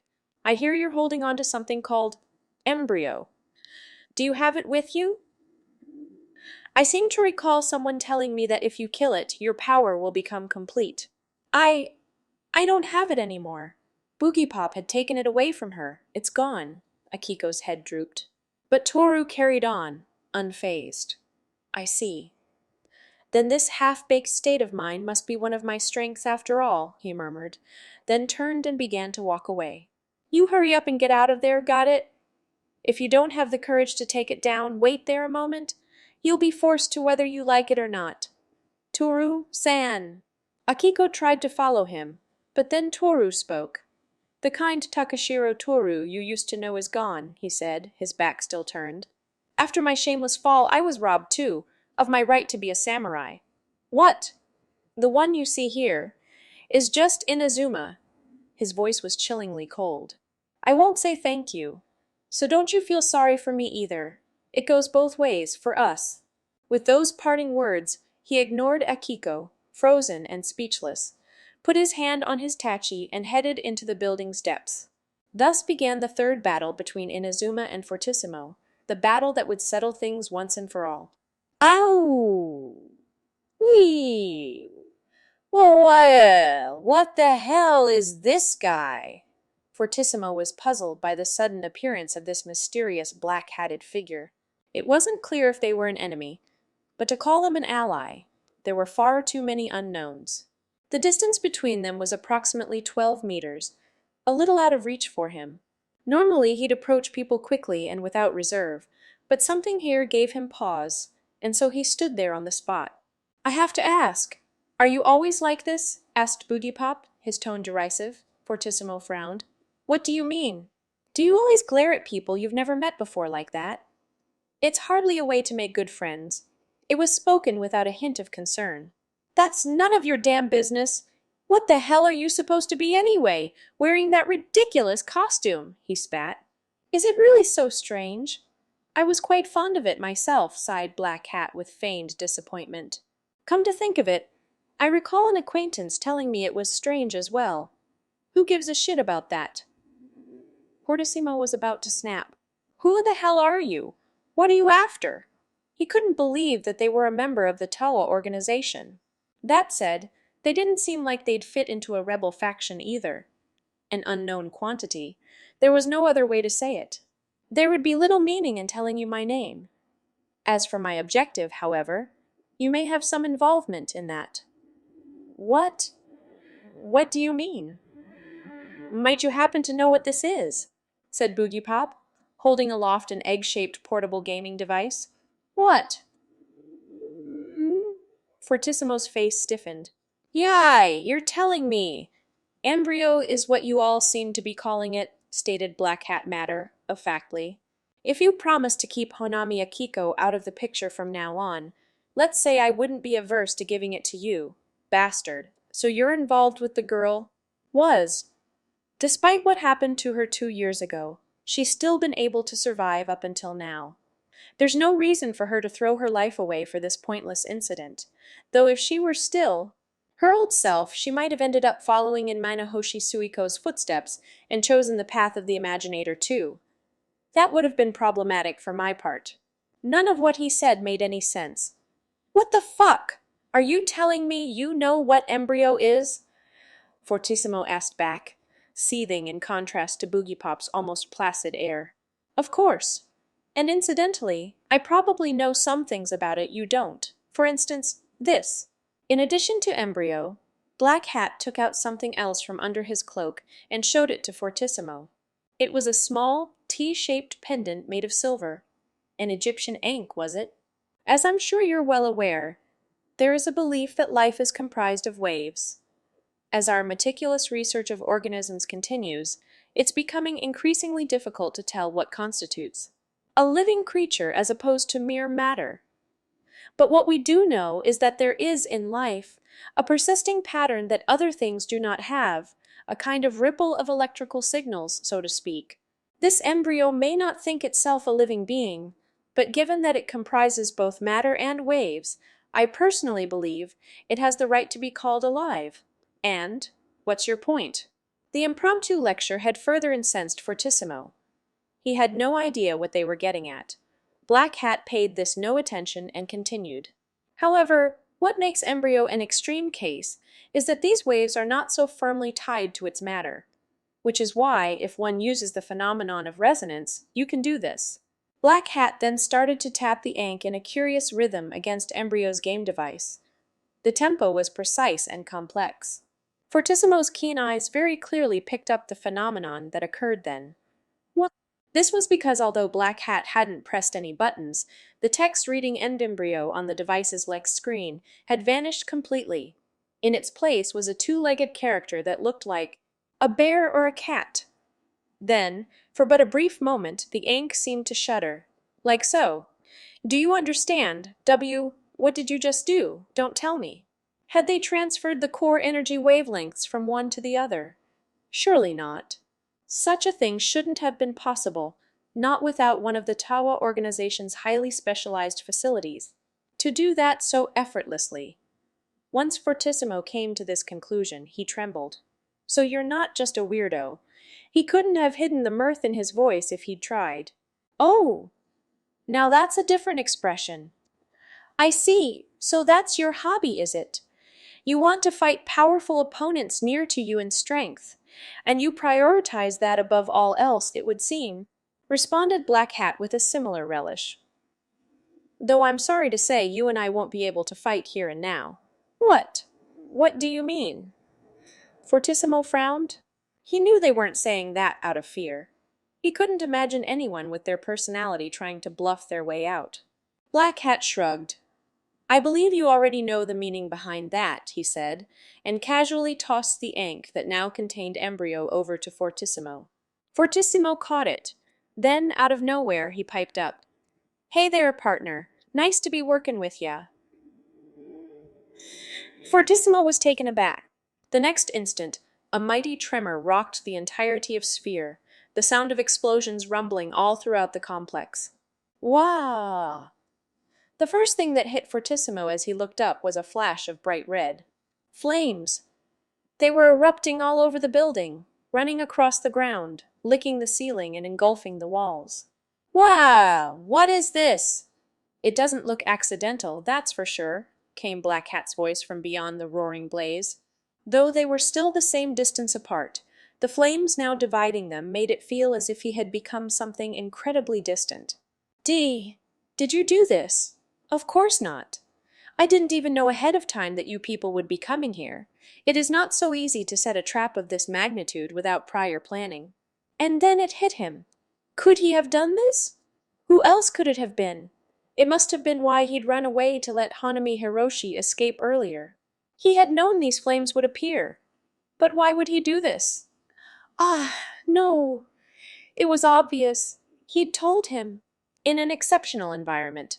That's what the trap was for. Which means. It wasn't over yet. Was that it? Was this what he'd been waiting for? So it would seem. It appears you still have some business to attend to. Let us postpone our battle until after that. The voice grew distant. Wait! Fortissimo cried out hurriedly. Then something else flew through the flames towards him, something white. He caught it on reflex. It was the gaming device that had been Embryo's vessel up until now. If you wish to fight me, keep that ink safe. It is the warranty that binds me and you. Give that game to the Toa organization. Don't worry, I assure you there's residual energy left. You'll be able to fool them easily. It all sounded so flippant. You can't just damn well say that, Fortissimo cried, snapping at his cavalier attitude. How the hell can I even be sure you'll fight me? You may not think it, but one of the few things I pride myself on is that I have never once told a lie, replied Black Hat. I swear it.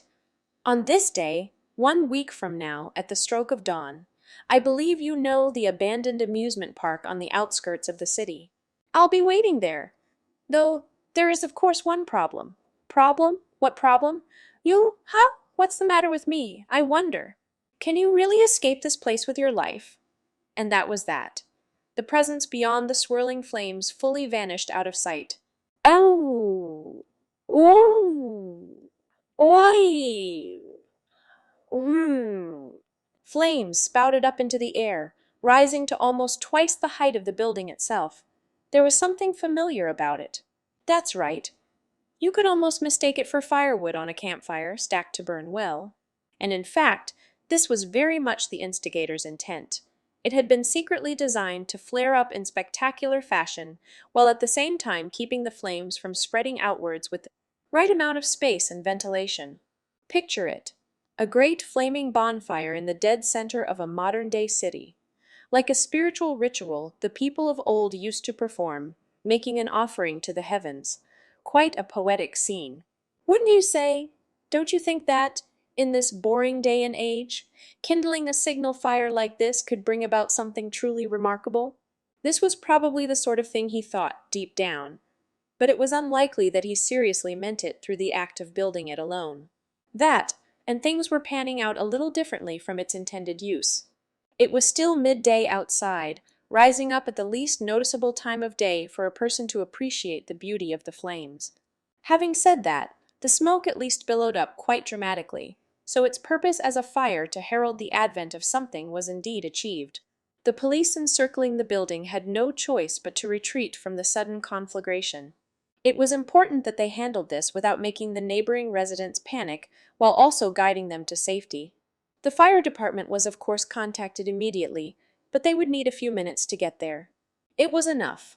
The series of events surrounding the embryo would be over before that. In just a short while, everything would be brought to an end. Oh! Ooh! You! God! God! Fucking damn it! It felt like nothing was going according to plan. Everything was deviating from what Fortissimo expected. This had never happened before. Seriously. How the hell did it come to this? Cursing, he advanced through the brightly burning flames. Having the power to sever space, even the flames and their heat did not reach him. They merely formed a circle around him, as if trying not to get too close. The lack of oxygen posed a risk, But the building had apparently accounted for that by being well ventilated when it burned, so breathing was almost no issue.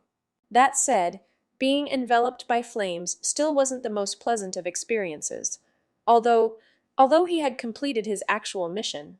He had been tasked with finding Embryo, and he had retrieved it. Now it was at his chest on a pendant chain. He thought he heard strange chuckling sounds from it occasionally, but there was no point in wondering. The gaming device, Embryo's previous vessel, also hung from the chain, but Fortissimo was too irritated to think straight about what to do with these two things. I can think about that later. My number one priority is to get outside. Besides, if I'm engulfed in all these flames, it should be pointless for him to be plotting much of anything at this point. And yet, if it was pointless, why go through all this? Fortissimo realized that he'd been trying as hard as possible not to think about it. If he thought too hard, he had a gnawing feeling that his understanding might go places he could never bring it back from. "This is so damn stupid," he spat. Hey! Now you know that ain't true," he felt a voice answer. And he found it hard to tell whether this was his inner voice or Embryo talking to him, so he ignored it. Proceeding farther down the stairs, he reached a place exactly halfway along the route that led from the rooftop to the outside. He looked from the stairway to the floor and made a small gasp. It was a long, tall corridor that extended far into the distance. It seemed to be linked to two emergency stairwells and likely spanned the length of nearly the entire building. It was a gallery. Sandwiched between retail stores on either side, this free-of-charge exhibit area had been designed to fill the gap. It was titled Impressionists of Modern Japan or something or other, and was wholly unremarkable, the walls lined with dirt-cheap pictures scrounged from a bargain bin.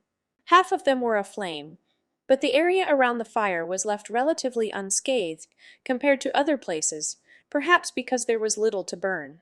That said, it didn't change the fact that the heat was worse than a steam-filled sauna, and there was no telling when something might explode. There he stood, Tachi still sheathed at his waist, his one eye staring. "You're a little later than I expected," he said quietly. Somehow, despite this hellish landscape, there was not a drop of sweat on him. It is said that a high priest who reached nirvana amid the flames of intrigue once said, "Purge the mind of thoughts, and even fire will feel as the cool breeze." Could that have been what this man had done? His name, as Fortissimo had named him, was Inazuma. Slowly, Fortissimo stepped off the stairs, his face as impassive as a no-mask. "I see. Since the shutters blocked off the usual route, anyone trying to descend from above via the emergency exits given the layout would have to pass through here. You could therefore use that fact to set an ambush. But if you'd miscalculated even slightly, say I'd taken a different route and never encountered you, what then? Weren't you leaving a little too much to chance?" "I was not." Again, his voice was calm. Fortissimo wrinkled his brow, then he noticed. Inazuma was standing between the entrances to the retail stores on either side of him. Being internal partitions, these entrances weren't equipped with any kind of shutters. This meant that it was possible for him to check each of those spaces from his position. So long as he had the ability to detect someone's presence, he could run to wherever they might come from. "You've been thorough, so? Are you done with all this preparation of yours?" he said with something of a sneer. But Inazuma stayed level-headed.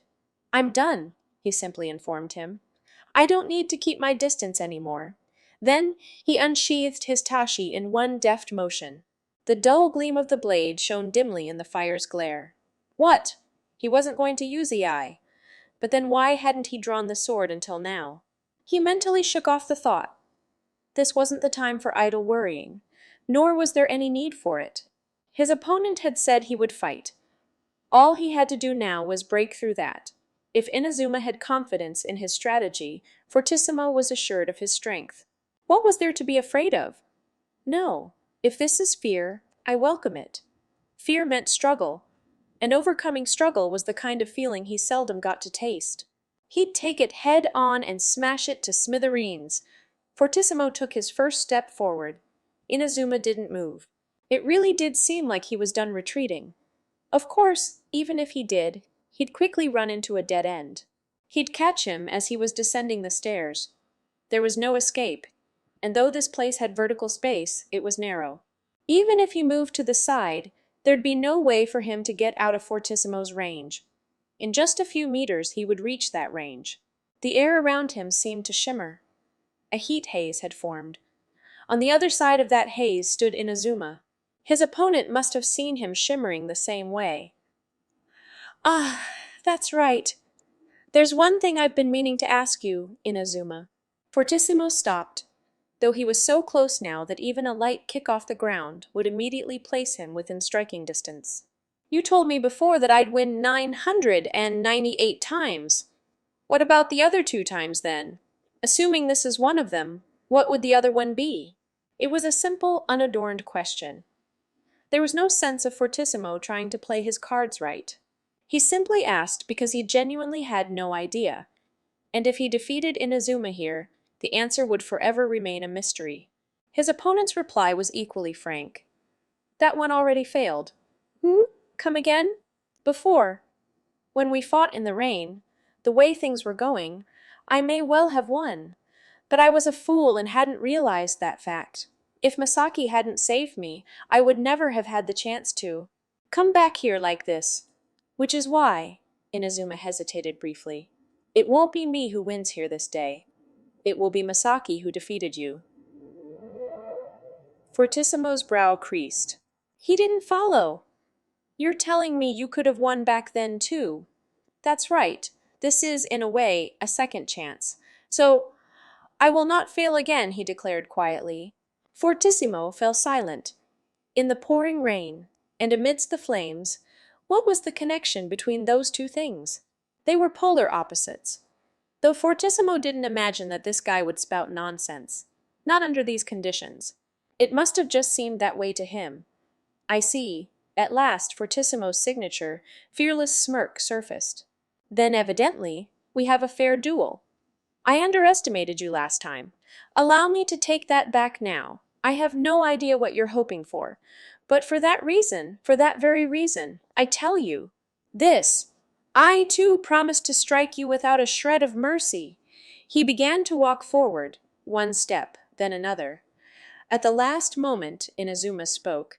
"Fortissimo, there's something I have to ask you too. Have you ever truly thought about what it means to be strong? Good question.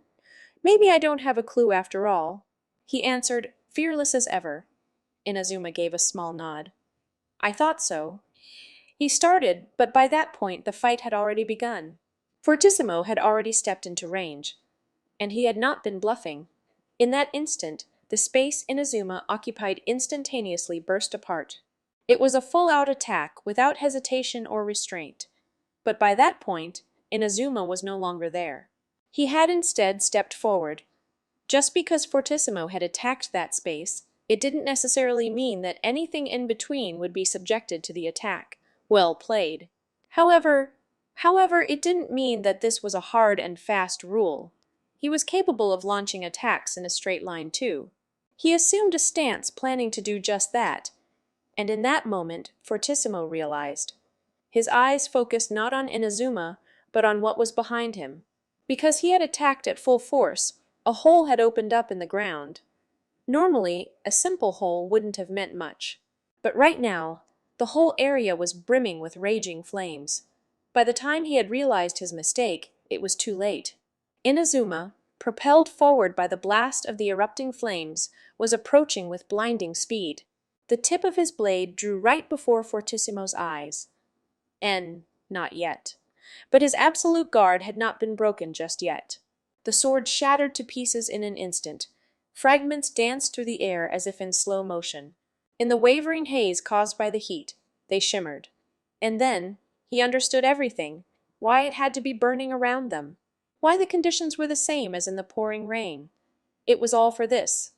Whether the air was shimmering from the heat or filled with water droplets, either way would have worked. It didn't matter, so long as the environment let you physically see the changes in the air. The entire building had to have been set aflame, so that wherever their fight led, this condition was guaranteed to be met. As for why he hadn't drawn his sword for so long, that too now became clear. The sword was in tiny pieces. But this was not a problem, for it had already served its purpose. The true weapon was already in Inazuma's left hand. It was the scabbard. The overly thick, heavy, iron, and unremarkable scabbard, finished only with rough lacquer to stop it from rusting. This was why he'd had the sword sheathed the whole time. If he had drawn it, Fortissimo would have noticed why he hadn't discarded something so insignificant. Now all the conditions were met. An environment where he could see the air itself, speed with which he could take Fortissimo unawares for just a split second, and getting Fortissimo to attack, leaving the line which shattered the sword in full view. Fortissimo's power was to proliferate the countless fractures that ran through the air. But now, the shape of those fractures was visible to Inazuma too. By exploiting that fraction of an opening, his strike, propelled forward by the explosive pressure, as if being sucked in, had buried itself deep in Fortissimo's chest. Indeed, someone somewhere had once spoken of such an attack. When you are focused solely on the sword, you cannot call it a weapon. Gah-ha! Spewing up blood, Fortissimo's body was blown away by the impact and recoil. It was just as he had thought. The battle had been decided in an instant. Wish droplets of blood rose from Takashiro Toru as well. Fortissimo's space-rending power wasn't his only weapon. The shockwaves that accompanied the destruction came with it. They had landed wounds across his body. Fortissimo was blown backwards, and without losing momentum, smashed through the stairs weakened by the fire, and flew right out of sphere. Amid the raging blaze which had quickly caught up with him from behind, Toru rolled along the floor, somehow evading the main torrent of flames. In the slightest of spots where the flames had subsided, he rose.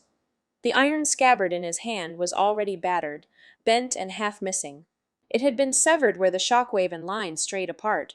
If he hadn't landed his hit, the thing would have been rendered completely useless. He'd had one chance to win, and one alone. And he had won. With his own skill, the one they called the strongest had tasted defeat. But then... I knew it! He looked down at where Fortissimo had fallen. It's just as you said, Sensei. Becoming stronger is the same as giving up on everything else. It really is. He looked up at the sky. There really is. Nothing left. A trickle of blood fell from his ruined eye. Then he turned on his heel and returned into the flames. He, who had nothing, still had one thing left to do. Just one. And it was a matter of life. As for Fortissimo, half of what had blasted him away was his own doing. Even after crashing through the building, flying outside, falling and slamming into concrete several dozens of meters below, the shockwave around him had sheltered him the whole time. And so, lying there buried in the crater turned to rubble, it wasn't long before he raised his upper body with a groan. Un-erg! Not even aware of the situation he was in, he surveyed his surroundings. At last he had to acknowledge that he had dropped out of the battlefield itself. A piece of the iron scabbard was still lodged in his chest, but it was on his right side, so it hadn't struck him directly in the heart. Just a few broken ribs and a badly injured lung, that was all. He was lucky. A narrow escape, you might say. But he could hardly believe that. If there was one thing he had to accept, it was that he'd been let off lightly. It was his total defeat. While he sat there in his daze, something buzzed in his hip pocket. He jumped, but then quickly realized what it was. Slowly, he inched his left hand out toward it. He took out a cylindrical stick-shaped device with what looked like a lens attached to the end. It had been vibrating like a phone. The fact that it was still intact in spite of the beating it had taken suggested that it was exceptionally durable for a device of its kind. But then again, this was the sort of environment that it had been specially designed for. He brought the device to his mouth and ears and answered the call. "This is Fortissimo. Please report your mission status." It was the same robotic female, sounding synthesized whisper as always. He didn't know whether there was someone on the receiving end or if it really was just a machine. They'd probably made the sudden call because of that swallowbird woman. She had likely reported his location to her superiors. They probably felt that the conditions they'd agreed upon had been met by the time Sphere started burning. Ah, well. He looked at his chest. The pendant and the gaming device were both still hanging from his neck. The gaming device, however, was beyond repair after the impact. But the pendant, Embryo is, did you successfully retrieve it? And no, but never mind that. Something much more urgent came up that has nothing to do with you. Your mission is to retrieve Embryo. I repeat, did you retrieve it? Fortissimo looked at the two objects. He had to say something. It was his mission. He had to tell the truth. I've retrieved Embryo, but its vessel is broken, unclear as to whether the energy's preserved. What form does it take? A family game device. He couldn't believe what he was saying, but he'd already run his mouth. Then your mission is complete. Congratulations! Embryo's preservation was not one of the achievement criteria. Proceed to the designated location immediately. Yes, but, as I was saying, this isn't the time for that. I've detected the appearance of a powerful impulse. I'm sure of it. And you want to fight them, is that what you want to say? Came the icy reply. As I keep telling you, that is not your mission. We will take the necessary measures on our side. Fortissimo didn't retort. Rather, he couldn't. He had to acknowledge that, if asked whether he wanted to fight Inazuma once more, he couldn't give an immediate answer. Understood, he groaned with resignation. Then stand by on Code F until your next orders. With that, the mechanical voice cut off. Fortissimo lifted himself groggily to his feet. He lifted the pendant at his chest between the fingers of his left hand, sensing that someone somewhere was saying, "Thanks, pal." Hey, how? Well, they did say it was warranty, he murmured, smiling wryly. Then he looked up at Sphere, blazing away. He couldn't tell which of the holes he'd fallen from. With the building wreathed completely in flames, it was impossible to distinguish just about anything. Except, now the Toa organization's minions will keep coming after you. How do you plan on getting out of this one? No place on Earth is safe for you anymore. Living hell is all that awaits you now. He shook his head. But maybe that goes for me too. All right then, Inazuma. As your struggle to survive goes on, they'll have to give me the order to erase you sooner or later. Until that day comes, you can hang on to the title of strongest one for a while. Fight and become ever stronger. Because in that time, I too. Then he smiled. It was a strangely peaceful smile, different to any he'd made before. Yet for some reason, it made his past smiles feel somehow friendlier. Now there was something even more egomaniacal about him. It was as if to say the desire to challenge another was more suited to him than being the strongest. Grave as his injury was, with a virtually unchanged gait he spun, turning his back on the blazing sphere, and strode away. Very soon, firefighters would rush into the area, and the police who had momentarily retreated would return. See. Ooh. Ooh. It sort of feels like a dream, the whole incident. By her side was her little brother, Hiroshi. That she was there alive and well was, in a way, thanks to her brother. Afterwards, after she'd parted with Takashiro Toru, she had sat down on the spot, her mind in a daze. Then the flames sprang up, and just as a blind panic was about to overwhelm her, suddenly her brother showed up, took her in his arms, and jumped into the escape chute. She didn't know why he was even there to begin with. It seemed he had some complex reasons, but she just couldn't make sense of any of it. That figures, since the real you showed up right after Fake Knee. Chan left. I had kind of a weird hunch about it. But I don't get how I'd know that, Hiroshi said, tilting his head. Akiko? Akiko simply looked up in silence at the flaming building. It almost looked like half of it had already burned to rubble. It had been raging with such intensity, perhaps it wouldn't be long before it burned itself out fully. A number of fire trucks had already turned up at the scene and started spraying water, but she expected it would run out of things to burn even before they put it all out. Maybe the building itself was designed in such a manner. Even Takashiro Toru had left her in that place with a clear objective in mind. Though he had saved her, it hadn't really felt like it. Then there was Boogiepop, and the person she couldn't recall, and even Q-Nii, Chan, who'd died 10 years ago. It felt like they'd all headed down their own separate paths without a thought for her. She'd been the only one left alone here like this, the only one who had ultimately remained insignificant. An unhatched egg no different than before. It's all so dumb, she mumbled. Seriously, why am I such an idiot? Me-chan. Hiroshi cast a worried glance at his dazed sister.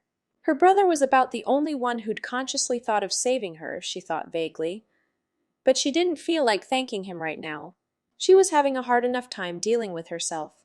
She'd been concentrating solely on whether this incident had given her anything of value. She didn't want to believe that all of her efforts had been for nothing. But perhaps sadly, she didn't have a clue what that could be. Spear was still up in flames. The central part that had acted as the axis must have finally burned out, as it flared up suddenly only to collapse in on itself straight after. It was like part of an eggshell had cracked and something had come out from within, Akiko thought. Though of course no phoenix was going to rise out from it, only a pillar of fire and nothing more. I wonder if this is where I'm supposed to admire how pretty it is. Still in a daze, Akiko looked on blearily, regarding the lurid spectacle with an air of indifference. Eventually, as Akiko had thought, the flames burned all that there was left to burn and died down, extinguishing of their own accord almost effortlessly.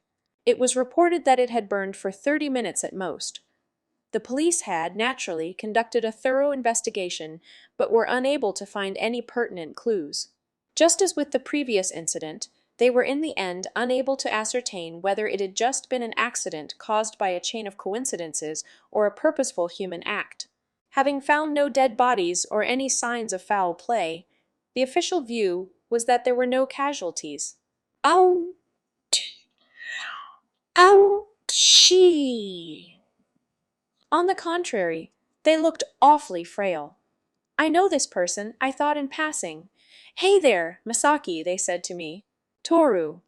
You're all right? Thank goodness, I answered. Guess so.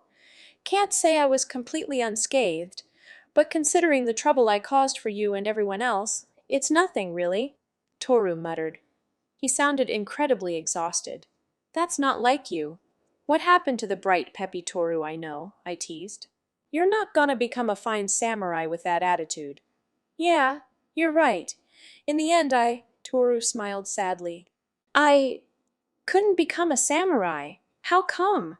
I've made too many shameful mistakes, some of which can never be undone. What are you talking about? If that's your argument, Master's always bringing unwanted shame upon himself. He wasted his precious life as a martial artist to train me, for starters. Isn't that a past to be ashamed of? But I still hold him in the highest regard. The shame you speak of must be important to someone too. I'm sure of it, I smiled. Every time I spoke to Toru, I always seemed to end up preaching to him. The same way Master did to me. Thank you, Toru smiled weakly, but his expression quickly darkened. But personally, I don't think I can ever forgive myself for almost leaving you to die. I was too self-centered, only thinking about how I could win the battle in front of me. So, did you win or lose?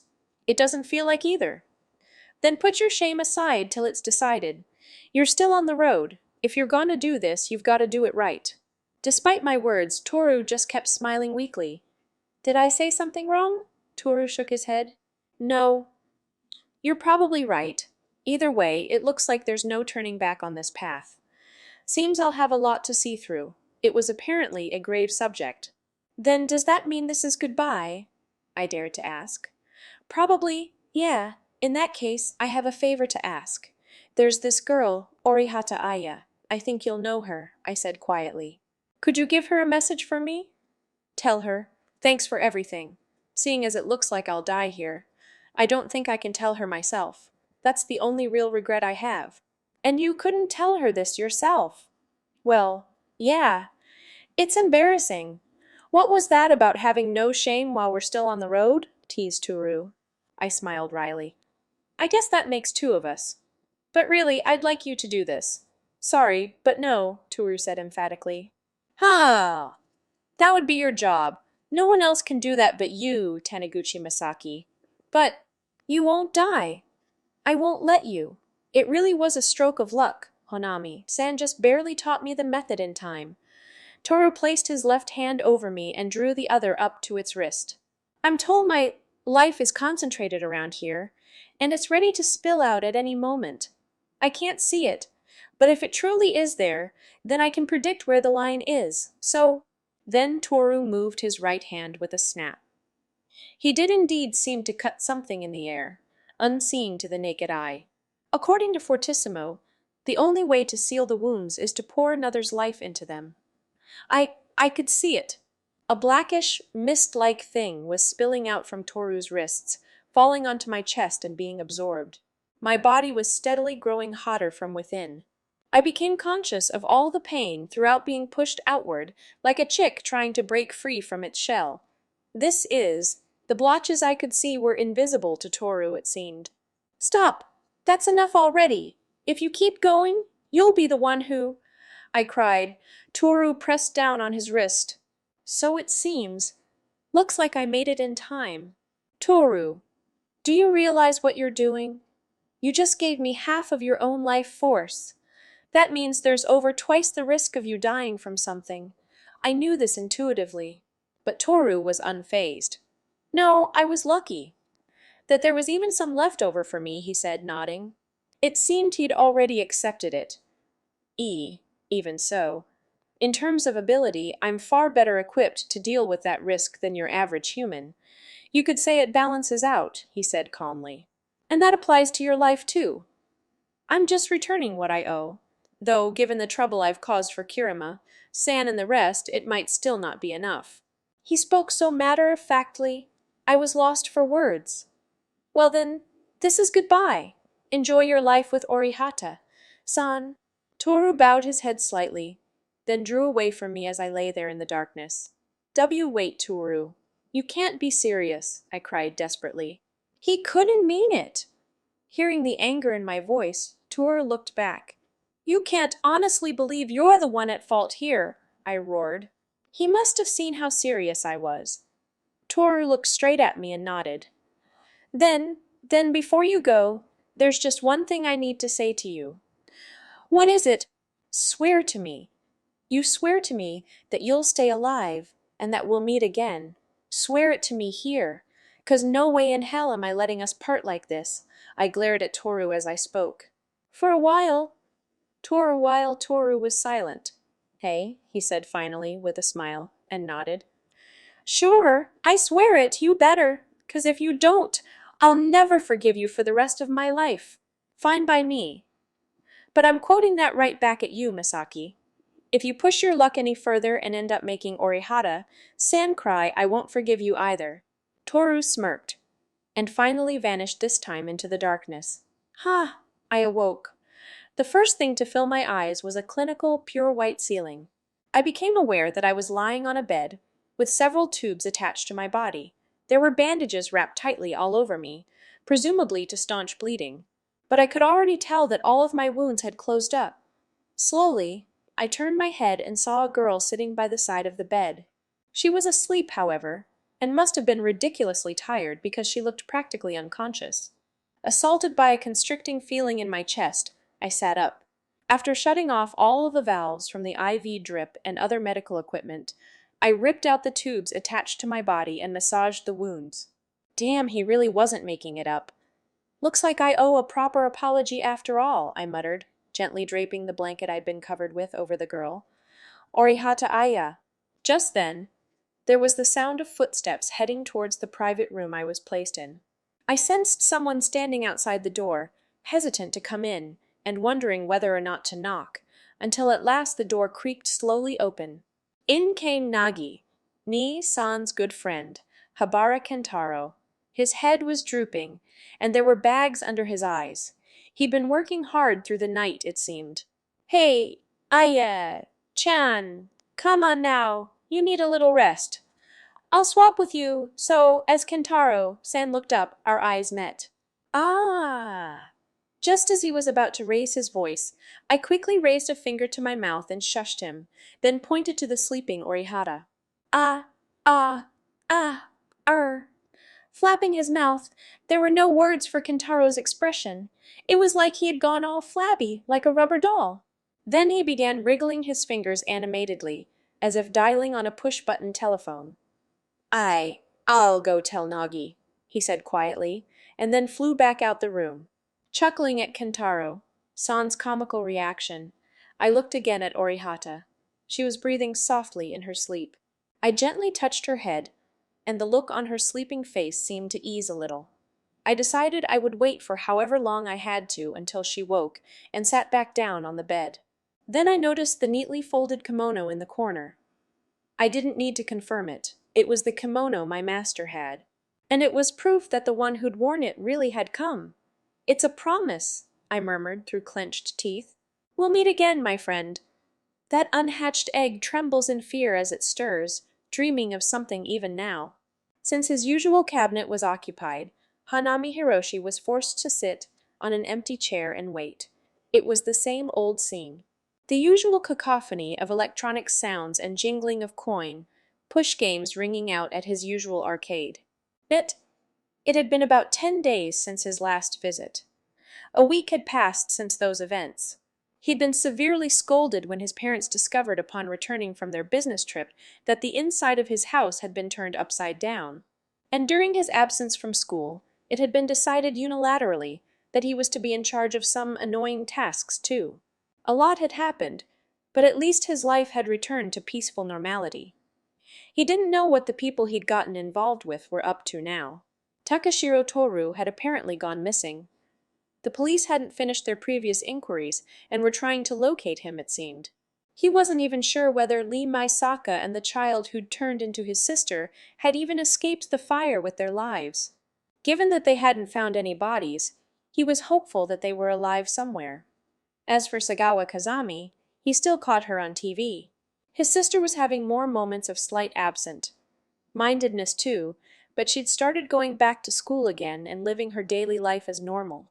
He heard the delinquent girl who'd saved them before, Kira Managi, had asked all sorts of questions, but it didn't seem to amount to much of an issue in the end. Everything was back to how it was. When all was said and done, Honami Hiroshi had made it out surprisingly unscathed. It had been Toru and Lee who'd fought, after all, and his sister had been the one wandering around with Embryo. The building that had caught fire had no bearing on him, his family or his friends. Then why was it exactly that he'd come here again? Why was he sitting around waiting in front of the cabinet he'd been sitting at back then, at the place he'd received Embryo right at the start of it all? Why? Why did nothing happen? Is that what you're wondering? Said a voice from above him.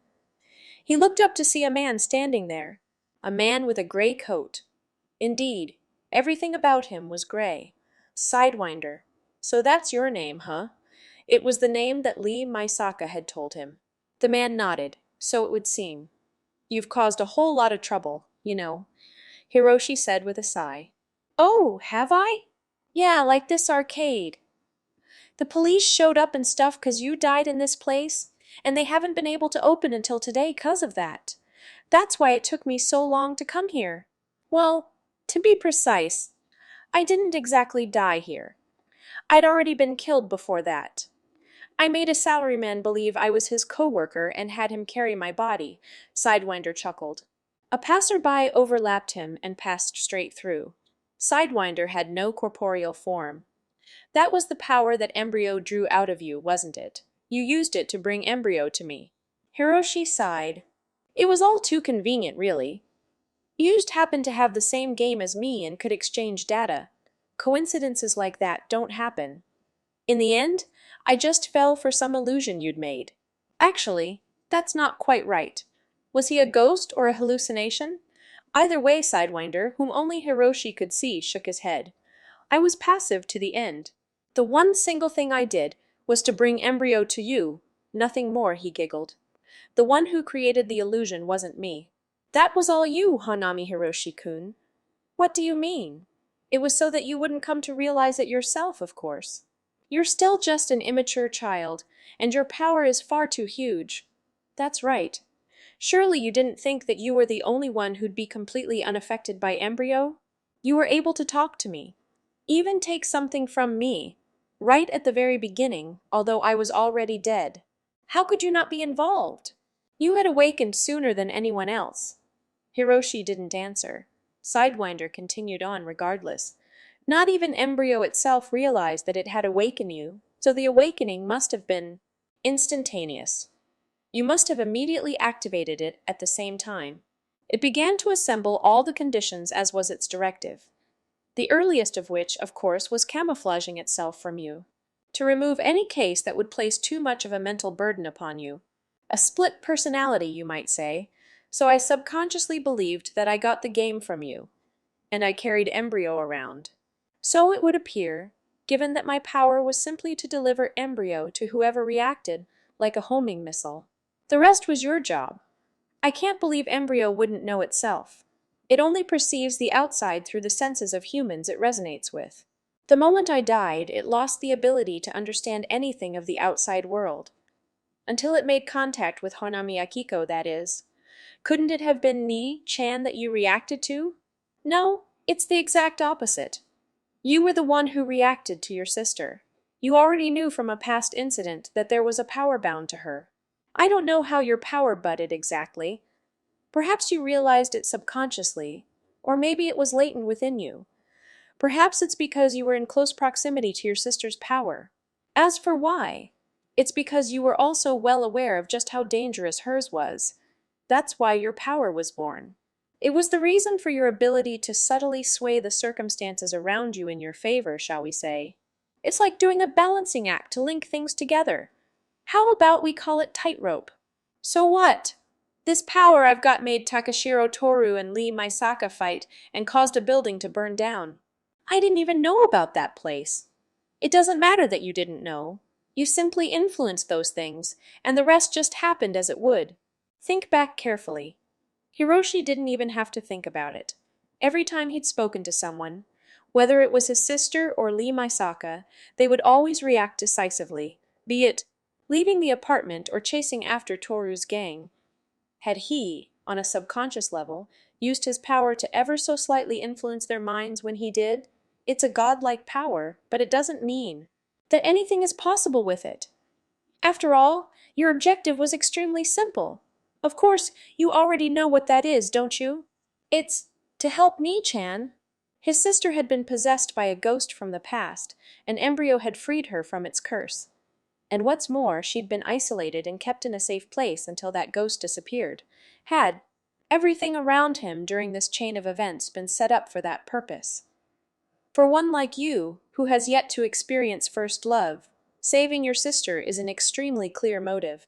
And I'd imagine that the power can only be used to help others besides yourself, since no one in the world has the mental fortitude to fully determine their own fate. If one truly could have everything in their life the way they willed it, they would in all likelihood lose sight of their reason to live. Lee Maisaka came to Hiroshi's mind. The man who, in spite of all his strength, had somewhat of an irresponsible side.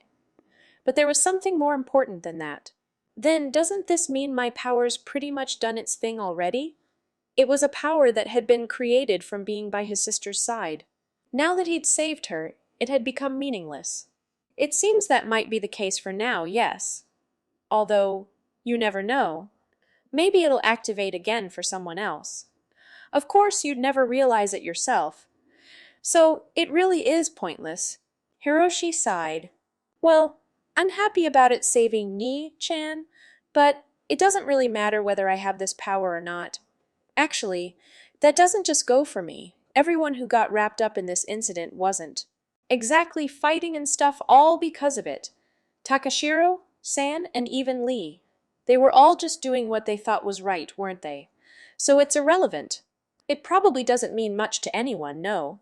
You apparently even risked your life to get embryo to the outside world, but there wasn't really much point, huh? If you hadn't given it to me, you might found someone a lot better, bemoaned Hiroshi. But Sidewinder remained impassive. It's true that Tightrope has only acted independently of people and the world thus far. But you see, he said smirking, that's exactly what makes it possibility. It's because you don't know what form it will take and what it connects to, because it seems trivial enough to elude even the Shinigami, that it is possibility in the truest sense. If it wasn't irrelevant to this world, it could never attain something new. What, if it leads down a bad path? Good and evil are concepts that can only ever be used in relation to an established past.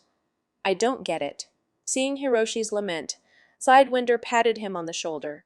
Though he had no physical form, it really did feel as if Hiroshi was being patted. For now you don't. You don't get it right now. You, like everyone else, are still young. All things in this world are still inside of their shell, struggling on down different paths in order to, one day, hatch. But you're already dead. Are you okay with that? If you hadn't gotten involved with Embryo, you might been able to join one of those paths. I know. But I had good reason to do what I did. Yeah, Embryo had an original. A man named Mo Murder was the one who actually killed him, but I was the one who reported him as a threat. Ha ha! Hiroshi was confused about what that had to do with anything, but Sidewinder didn't try to explain and carried on.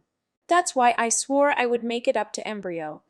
Not that he had any clue himself, he said with a self-derisive smile. I had cut off one great path. Death was the only way for me to join it. I'm no Takashiro Toru, but it's one of the things you need to be prepared for to become a samurai, isn't it? Indeed. Bushido is realized in the presence of death. Yeah, I really don't get what you're talking about. Hiroshi already knew. No, he'd known from the beginning. This Sidewinder wasn't even a ghost. His emotions were not lingering in that place or anything like that. It was merely the remnants of Sidewinder's homing power that remained within Hiroshi. It wasn't that he lacked physical form in this world. Rather, he existed only within Hiroshi's awareness. But unlike what had been within his sister, it was already powerless. The mere act of speaking with him like this was pushing its meager strength, and Hiroshi wouldn't have even been aware of this had it not been for the logic. That they were in the place they'd first met. It's already over for me. But for you, for all of you, things have only just begun.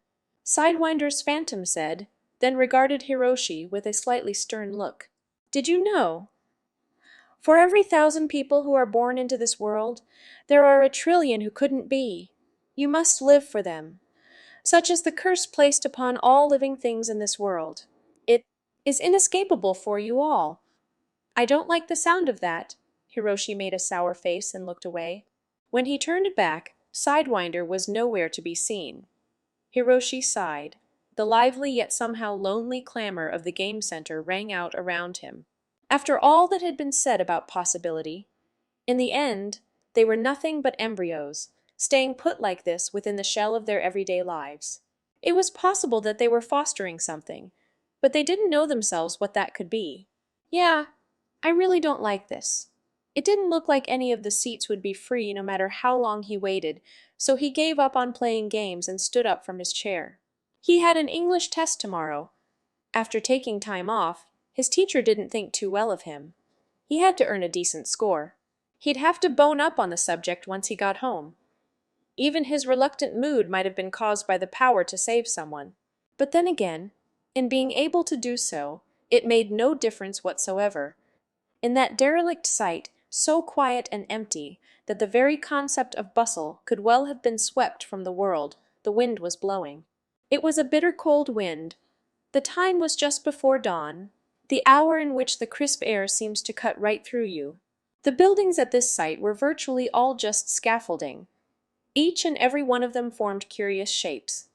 It was clear at least that this was not a place intended for human habitation. There was an enormous wheel, rails that ran through the sky. As these things cast their long shadows onto the world in the growing light, a man stood. He was not so tall, but long-limbed, and wore form-fitting clothes of pale purple well suited to his stature. His face was boyish. At his chest hung a pendant in the form of an ankh. He stood there silently, doing nothing, looking at nothing, simply standing. As the wind swept up around him, he remained still. Time marched on. Shadows began to march visibly across the ground from the rising sun. The man was alone, and yet, without a soul around him, there came a strange voice. "Think you might be wasting your time here, pal. Whatcha think?" It was a horribly unpleasant voice. The man didn't respond. No two ways about it by this point, eh? The sun had now fully risen, and the peaceful chirping of birds had begun in the sky. It was the start of a new day, a pleasant, refreshing dawn. But the man's expression was anything but refreshing. In fact, his cheek was twitching slightly. The man was sure that at some point, somewhere, a certain someone had told him this. On this day, 1 week from now, at the stroke of dawn, I believe you know the abandoned amusement park on the outskirts of the city. I'll be waiting there. He distinctly remembered the words. God fucking damn it! He gnashed his teeth in fury. You may not think it, but one of the few things I pride myself on is that I have never once told a lie. What the fuck kind of pride is that? Shaking all over, he kicked a large nearby rock with all his strength. The rock instantly shattered into tiny fragments and blew apart. But it did nothing to quell the man's anger. Again he roared, That bastard! He howled into the heavens! That lying piece of shit! Hey, hey! As someone somewhere burst once more into an openly wicked cackle, all that blew across the scene was the healthy early morning breeze. The embryo's second half, eruption, closed. A sleeping egg does not know that it is inside a shell. It learns of sound by the beat of its heart and the flow of its blood. That premonition of what lies outside, a world it cannot possibly imagine, makes it stir. Yet, there is no certainty that it will ever hatch. All it can do is struggle within its shell, now the only evidence of the life granted to it with half-formed thoughts and desires. It can't even recognize its own form. The egg is lost in all of its parts as they continue to swell without purpose. Then, amidst the chaos, it sees a ray of light. This is but one brief stage of growth within its shell. One could say that only the outside knows what awaits the egg at the end. However, there's also no way to see what could be outside from inside the shell. That unhatched egg trembles in fear as it stirs, dreaming of something even now. Its dream indistinguishable from each and every moment of our lives. Afterward, till death or life, us do part, we're often told things like love is war. Things which imply that the very act of living is fighting. Honestly, though, life doesn't necessarily have such clear-cut goals for winning or losing. It's an extreme example, but take people being conscripted for war who don't know what tomorrow will bring. Even in their lives, the most important thing for them isn't defeating the enemy. It's stuff like what they can do to stop the chafing after they got sores from their ill-fitting boots. The natural world is romanticized as the survival of the fittest, a place where life and death hangs in the balance, but in real nature there's a more realistic thing called habitat isolation, which operates on the principle that conflict is best avoided. We profess that humans' true nature becomes apparent in extreme situations, with stories told by people on the brink of death, and these stories are a possible facet of the human self, but the truth is neither singular nor extreme. It's simply one side of it. There's no denying that the bravery of such people in that moment is touching, but after they've survived, even these people have to face the far more common problems of everyday life, like, now what should I have for dinner tonight? Incidentally, I heard that my favorite mangaka, Araki Hirohiko, sensei, likes westerns. When you think westerns, you've got to picture some showdown scene, right? Two outlaws facing each other. The wind blowing through the wilderness. An arm whips up, there's the sudden bang of a gunshot, and then eventually one of them falls. Well, something along those lines. These kinds of things have an immediate thrill to them, but put up against life's difficulties I mentioned earlier, they're really sort of trivial. Still, it has a certain something that stirs the heart. It doesn't have to be deadly duels either. You get the same feeling when the sports team you're rooting for is playing well. Why is that? Wasn't battle something we were meant to avoid? Are we just trying to compensate? No, that's probably where we're mistaken. You can argue that battles take place in everyday life, but you're overthinking it if you believe that means you have to kick people down and lord it over others. That's not it. You'd be losing sight of the pure, unadulterated contest between you and your opponent, where nothing else exists. I can't help but feel that way. If you really did consider facing off with someone in a duel, and you happen to lose, there probably wouldn't be any reason left for the two of you to fight. Take some ethnic conflict, for instance. That sort of thing seems to get so horribly confused. They don't even attempt to see who they're fighting.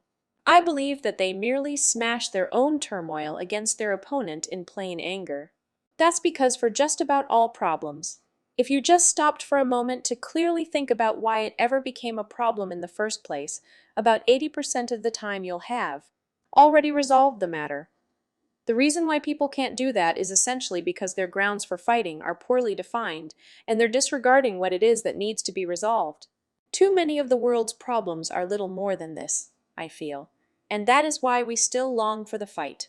What's stopping us from making it a part of us? This is the way I find myself thinking. And hey, above all, it's cool. On the moor, the dense pampas grass swaying in the wind, two warriors brandishing their swords, neither making the slightest movement. That stuff. Yeah, that holy crap, that's awesome! Feeling you get has to be something good. It's because you dismiss that as a childish way of thinking and always think about what's realistic. Maybe that's what's making the world such a boring place, huh? Well then, why don't you challenge that thought process to a battle, dude? It'll be tough, as I, too, battle my inner voice saying all this. Unsurprisingly, my commentary ends here partway through, inconclusively. The end. But come on, man, at least give us some advice for these confrontational problems in daily life. Whatever. Just do what you think best. See ya. Bay. Wedgem, we're in this together by 9-inch nails translators after word, not even halfway high again. So, it looks like we've carried you a little further along the road. Another book down, another story complete. Is it what you hoped for? You might feel it was more of an action romp than usual, but I dunno. I think we had our fair share of mind games too. I'm quite a fan of the battle of wits against an unbeatable enemy scenario. Really though, in reaching the end of a story, what do we seek to gain from it, do you think? There's enjoying well. Written narrative and structure, sure. And plenty of thrilling moments you can talk about with friends. All the baggage that comes with book appreciation.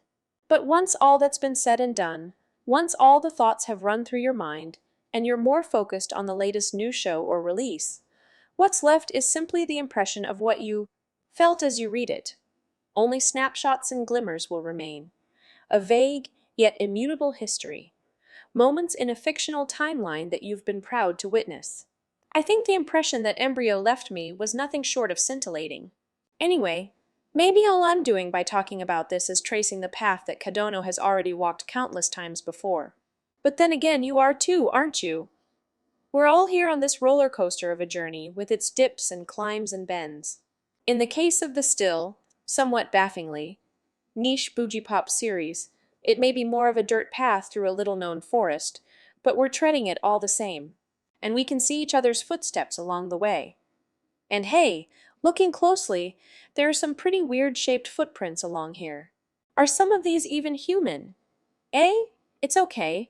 I don't mind if you're just a talking egg, grimoire, or motorbike. I'm just glad you came along for the ride. The decoder, our anonymous translator boy. What a journey this embryo arc has been, eh? There's just something special about this series, being able to go from an introspective character study like Boogiepop missing to the action-packed excitement of this story. I hope this saga will keep on evolving, and I hope to witness it do so alongside you all.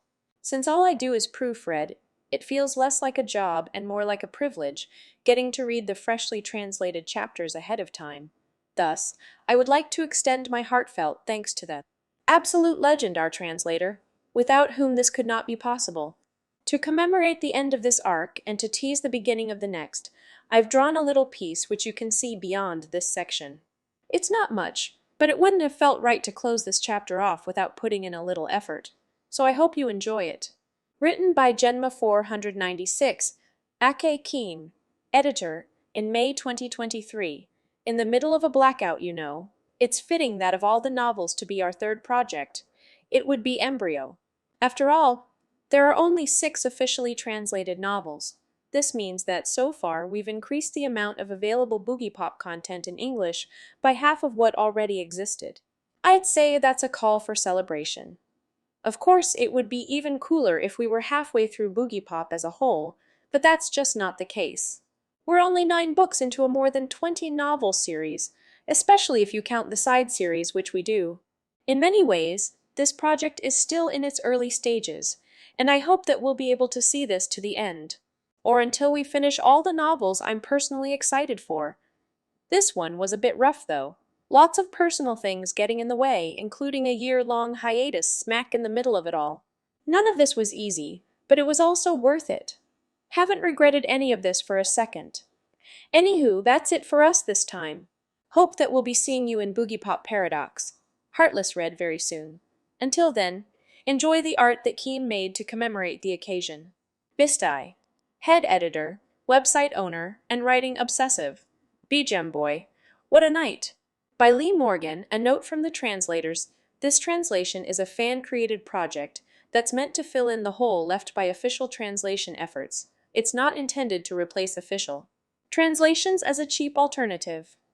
As such, any and all translations that end up receiving an official translation will be removed upon the release of that translation. No exceptions.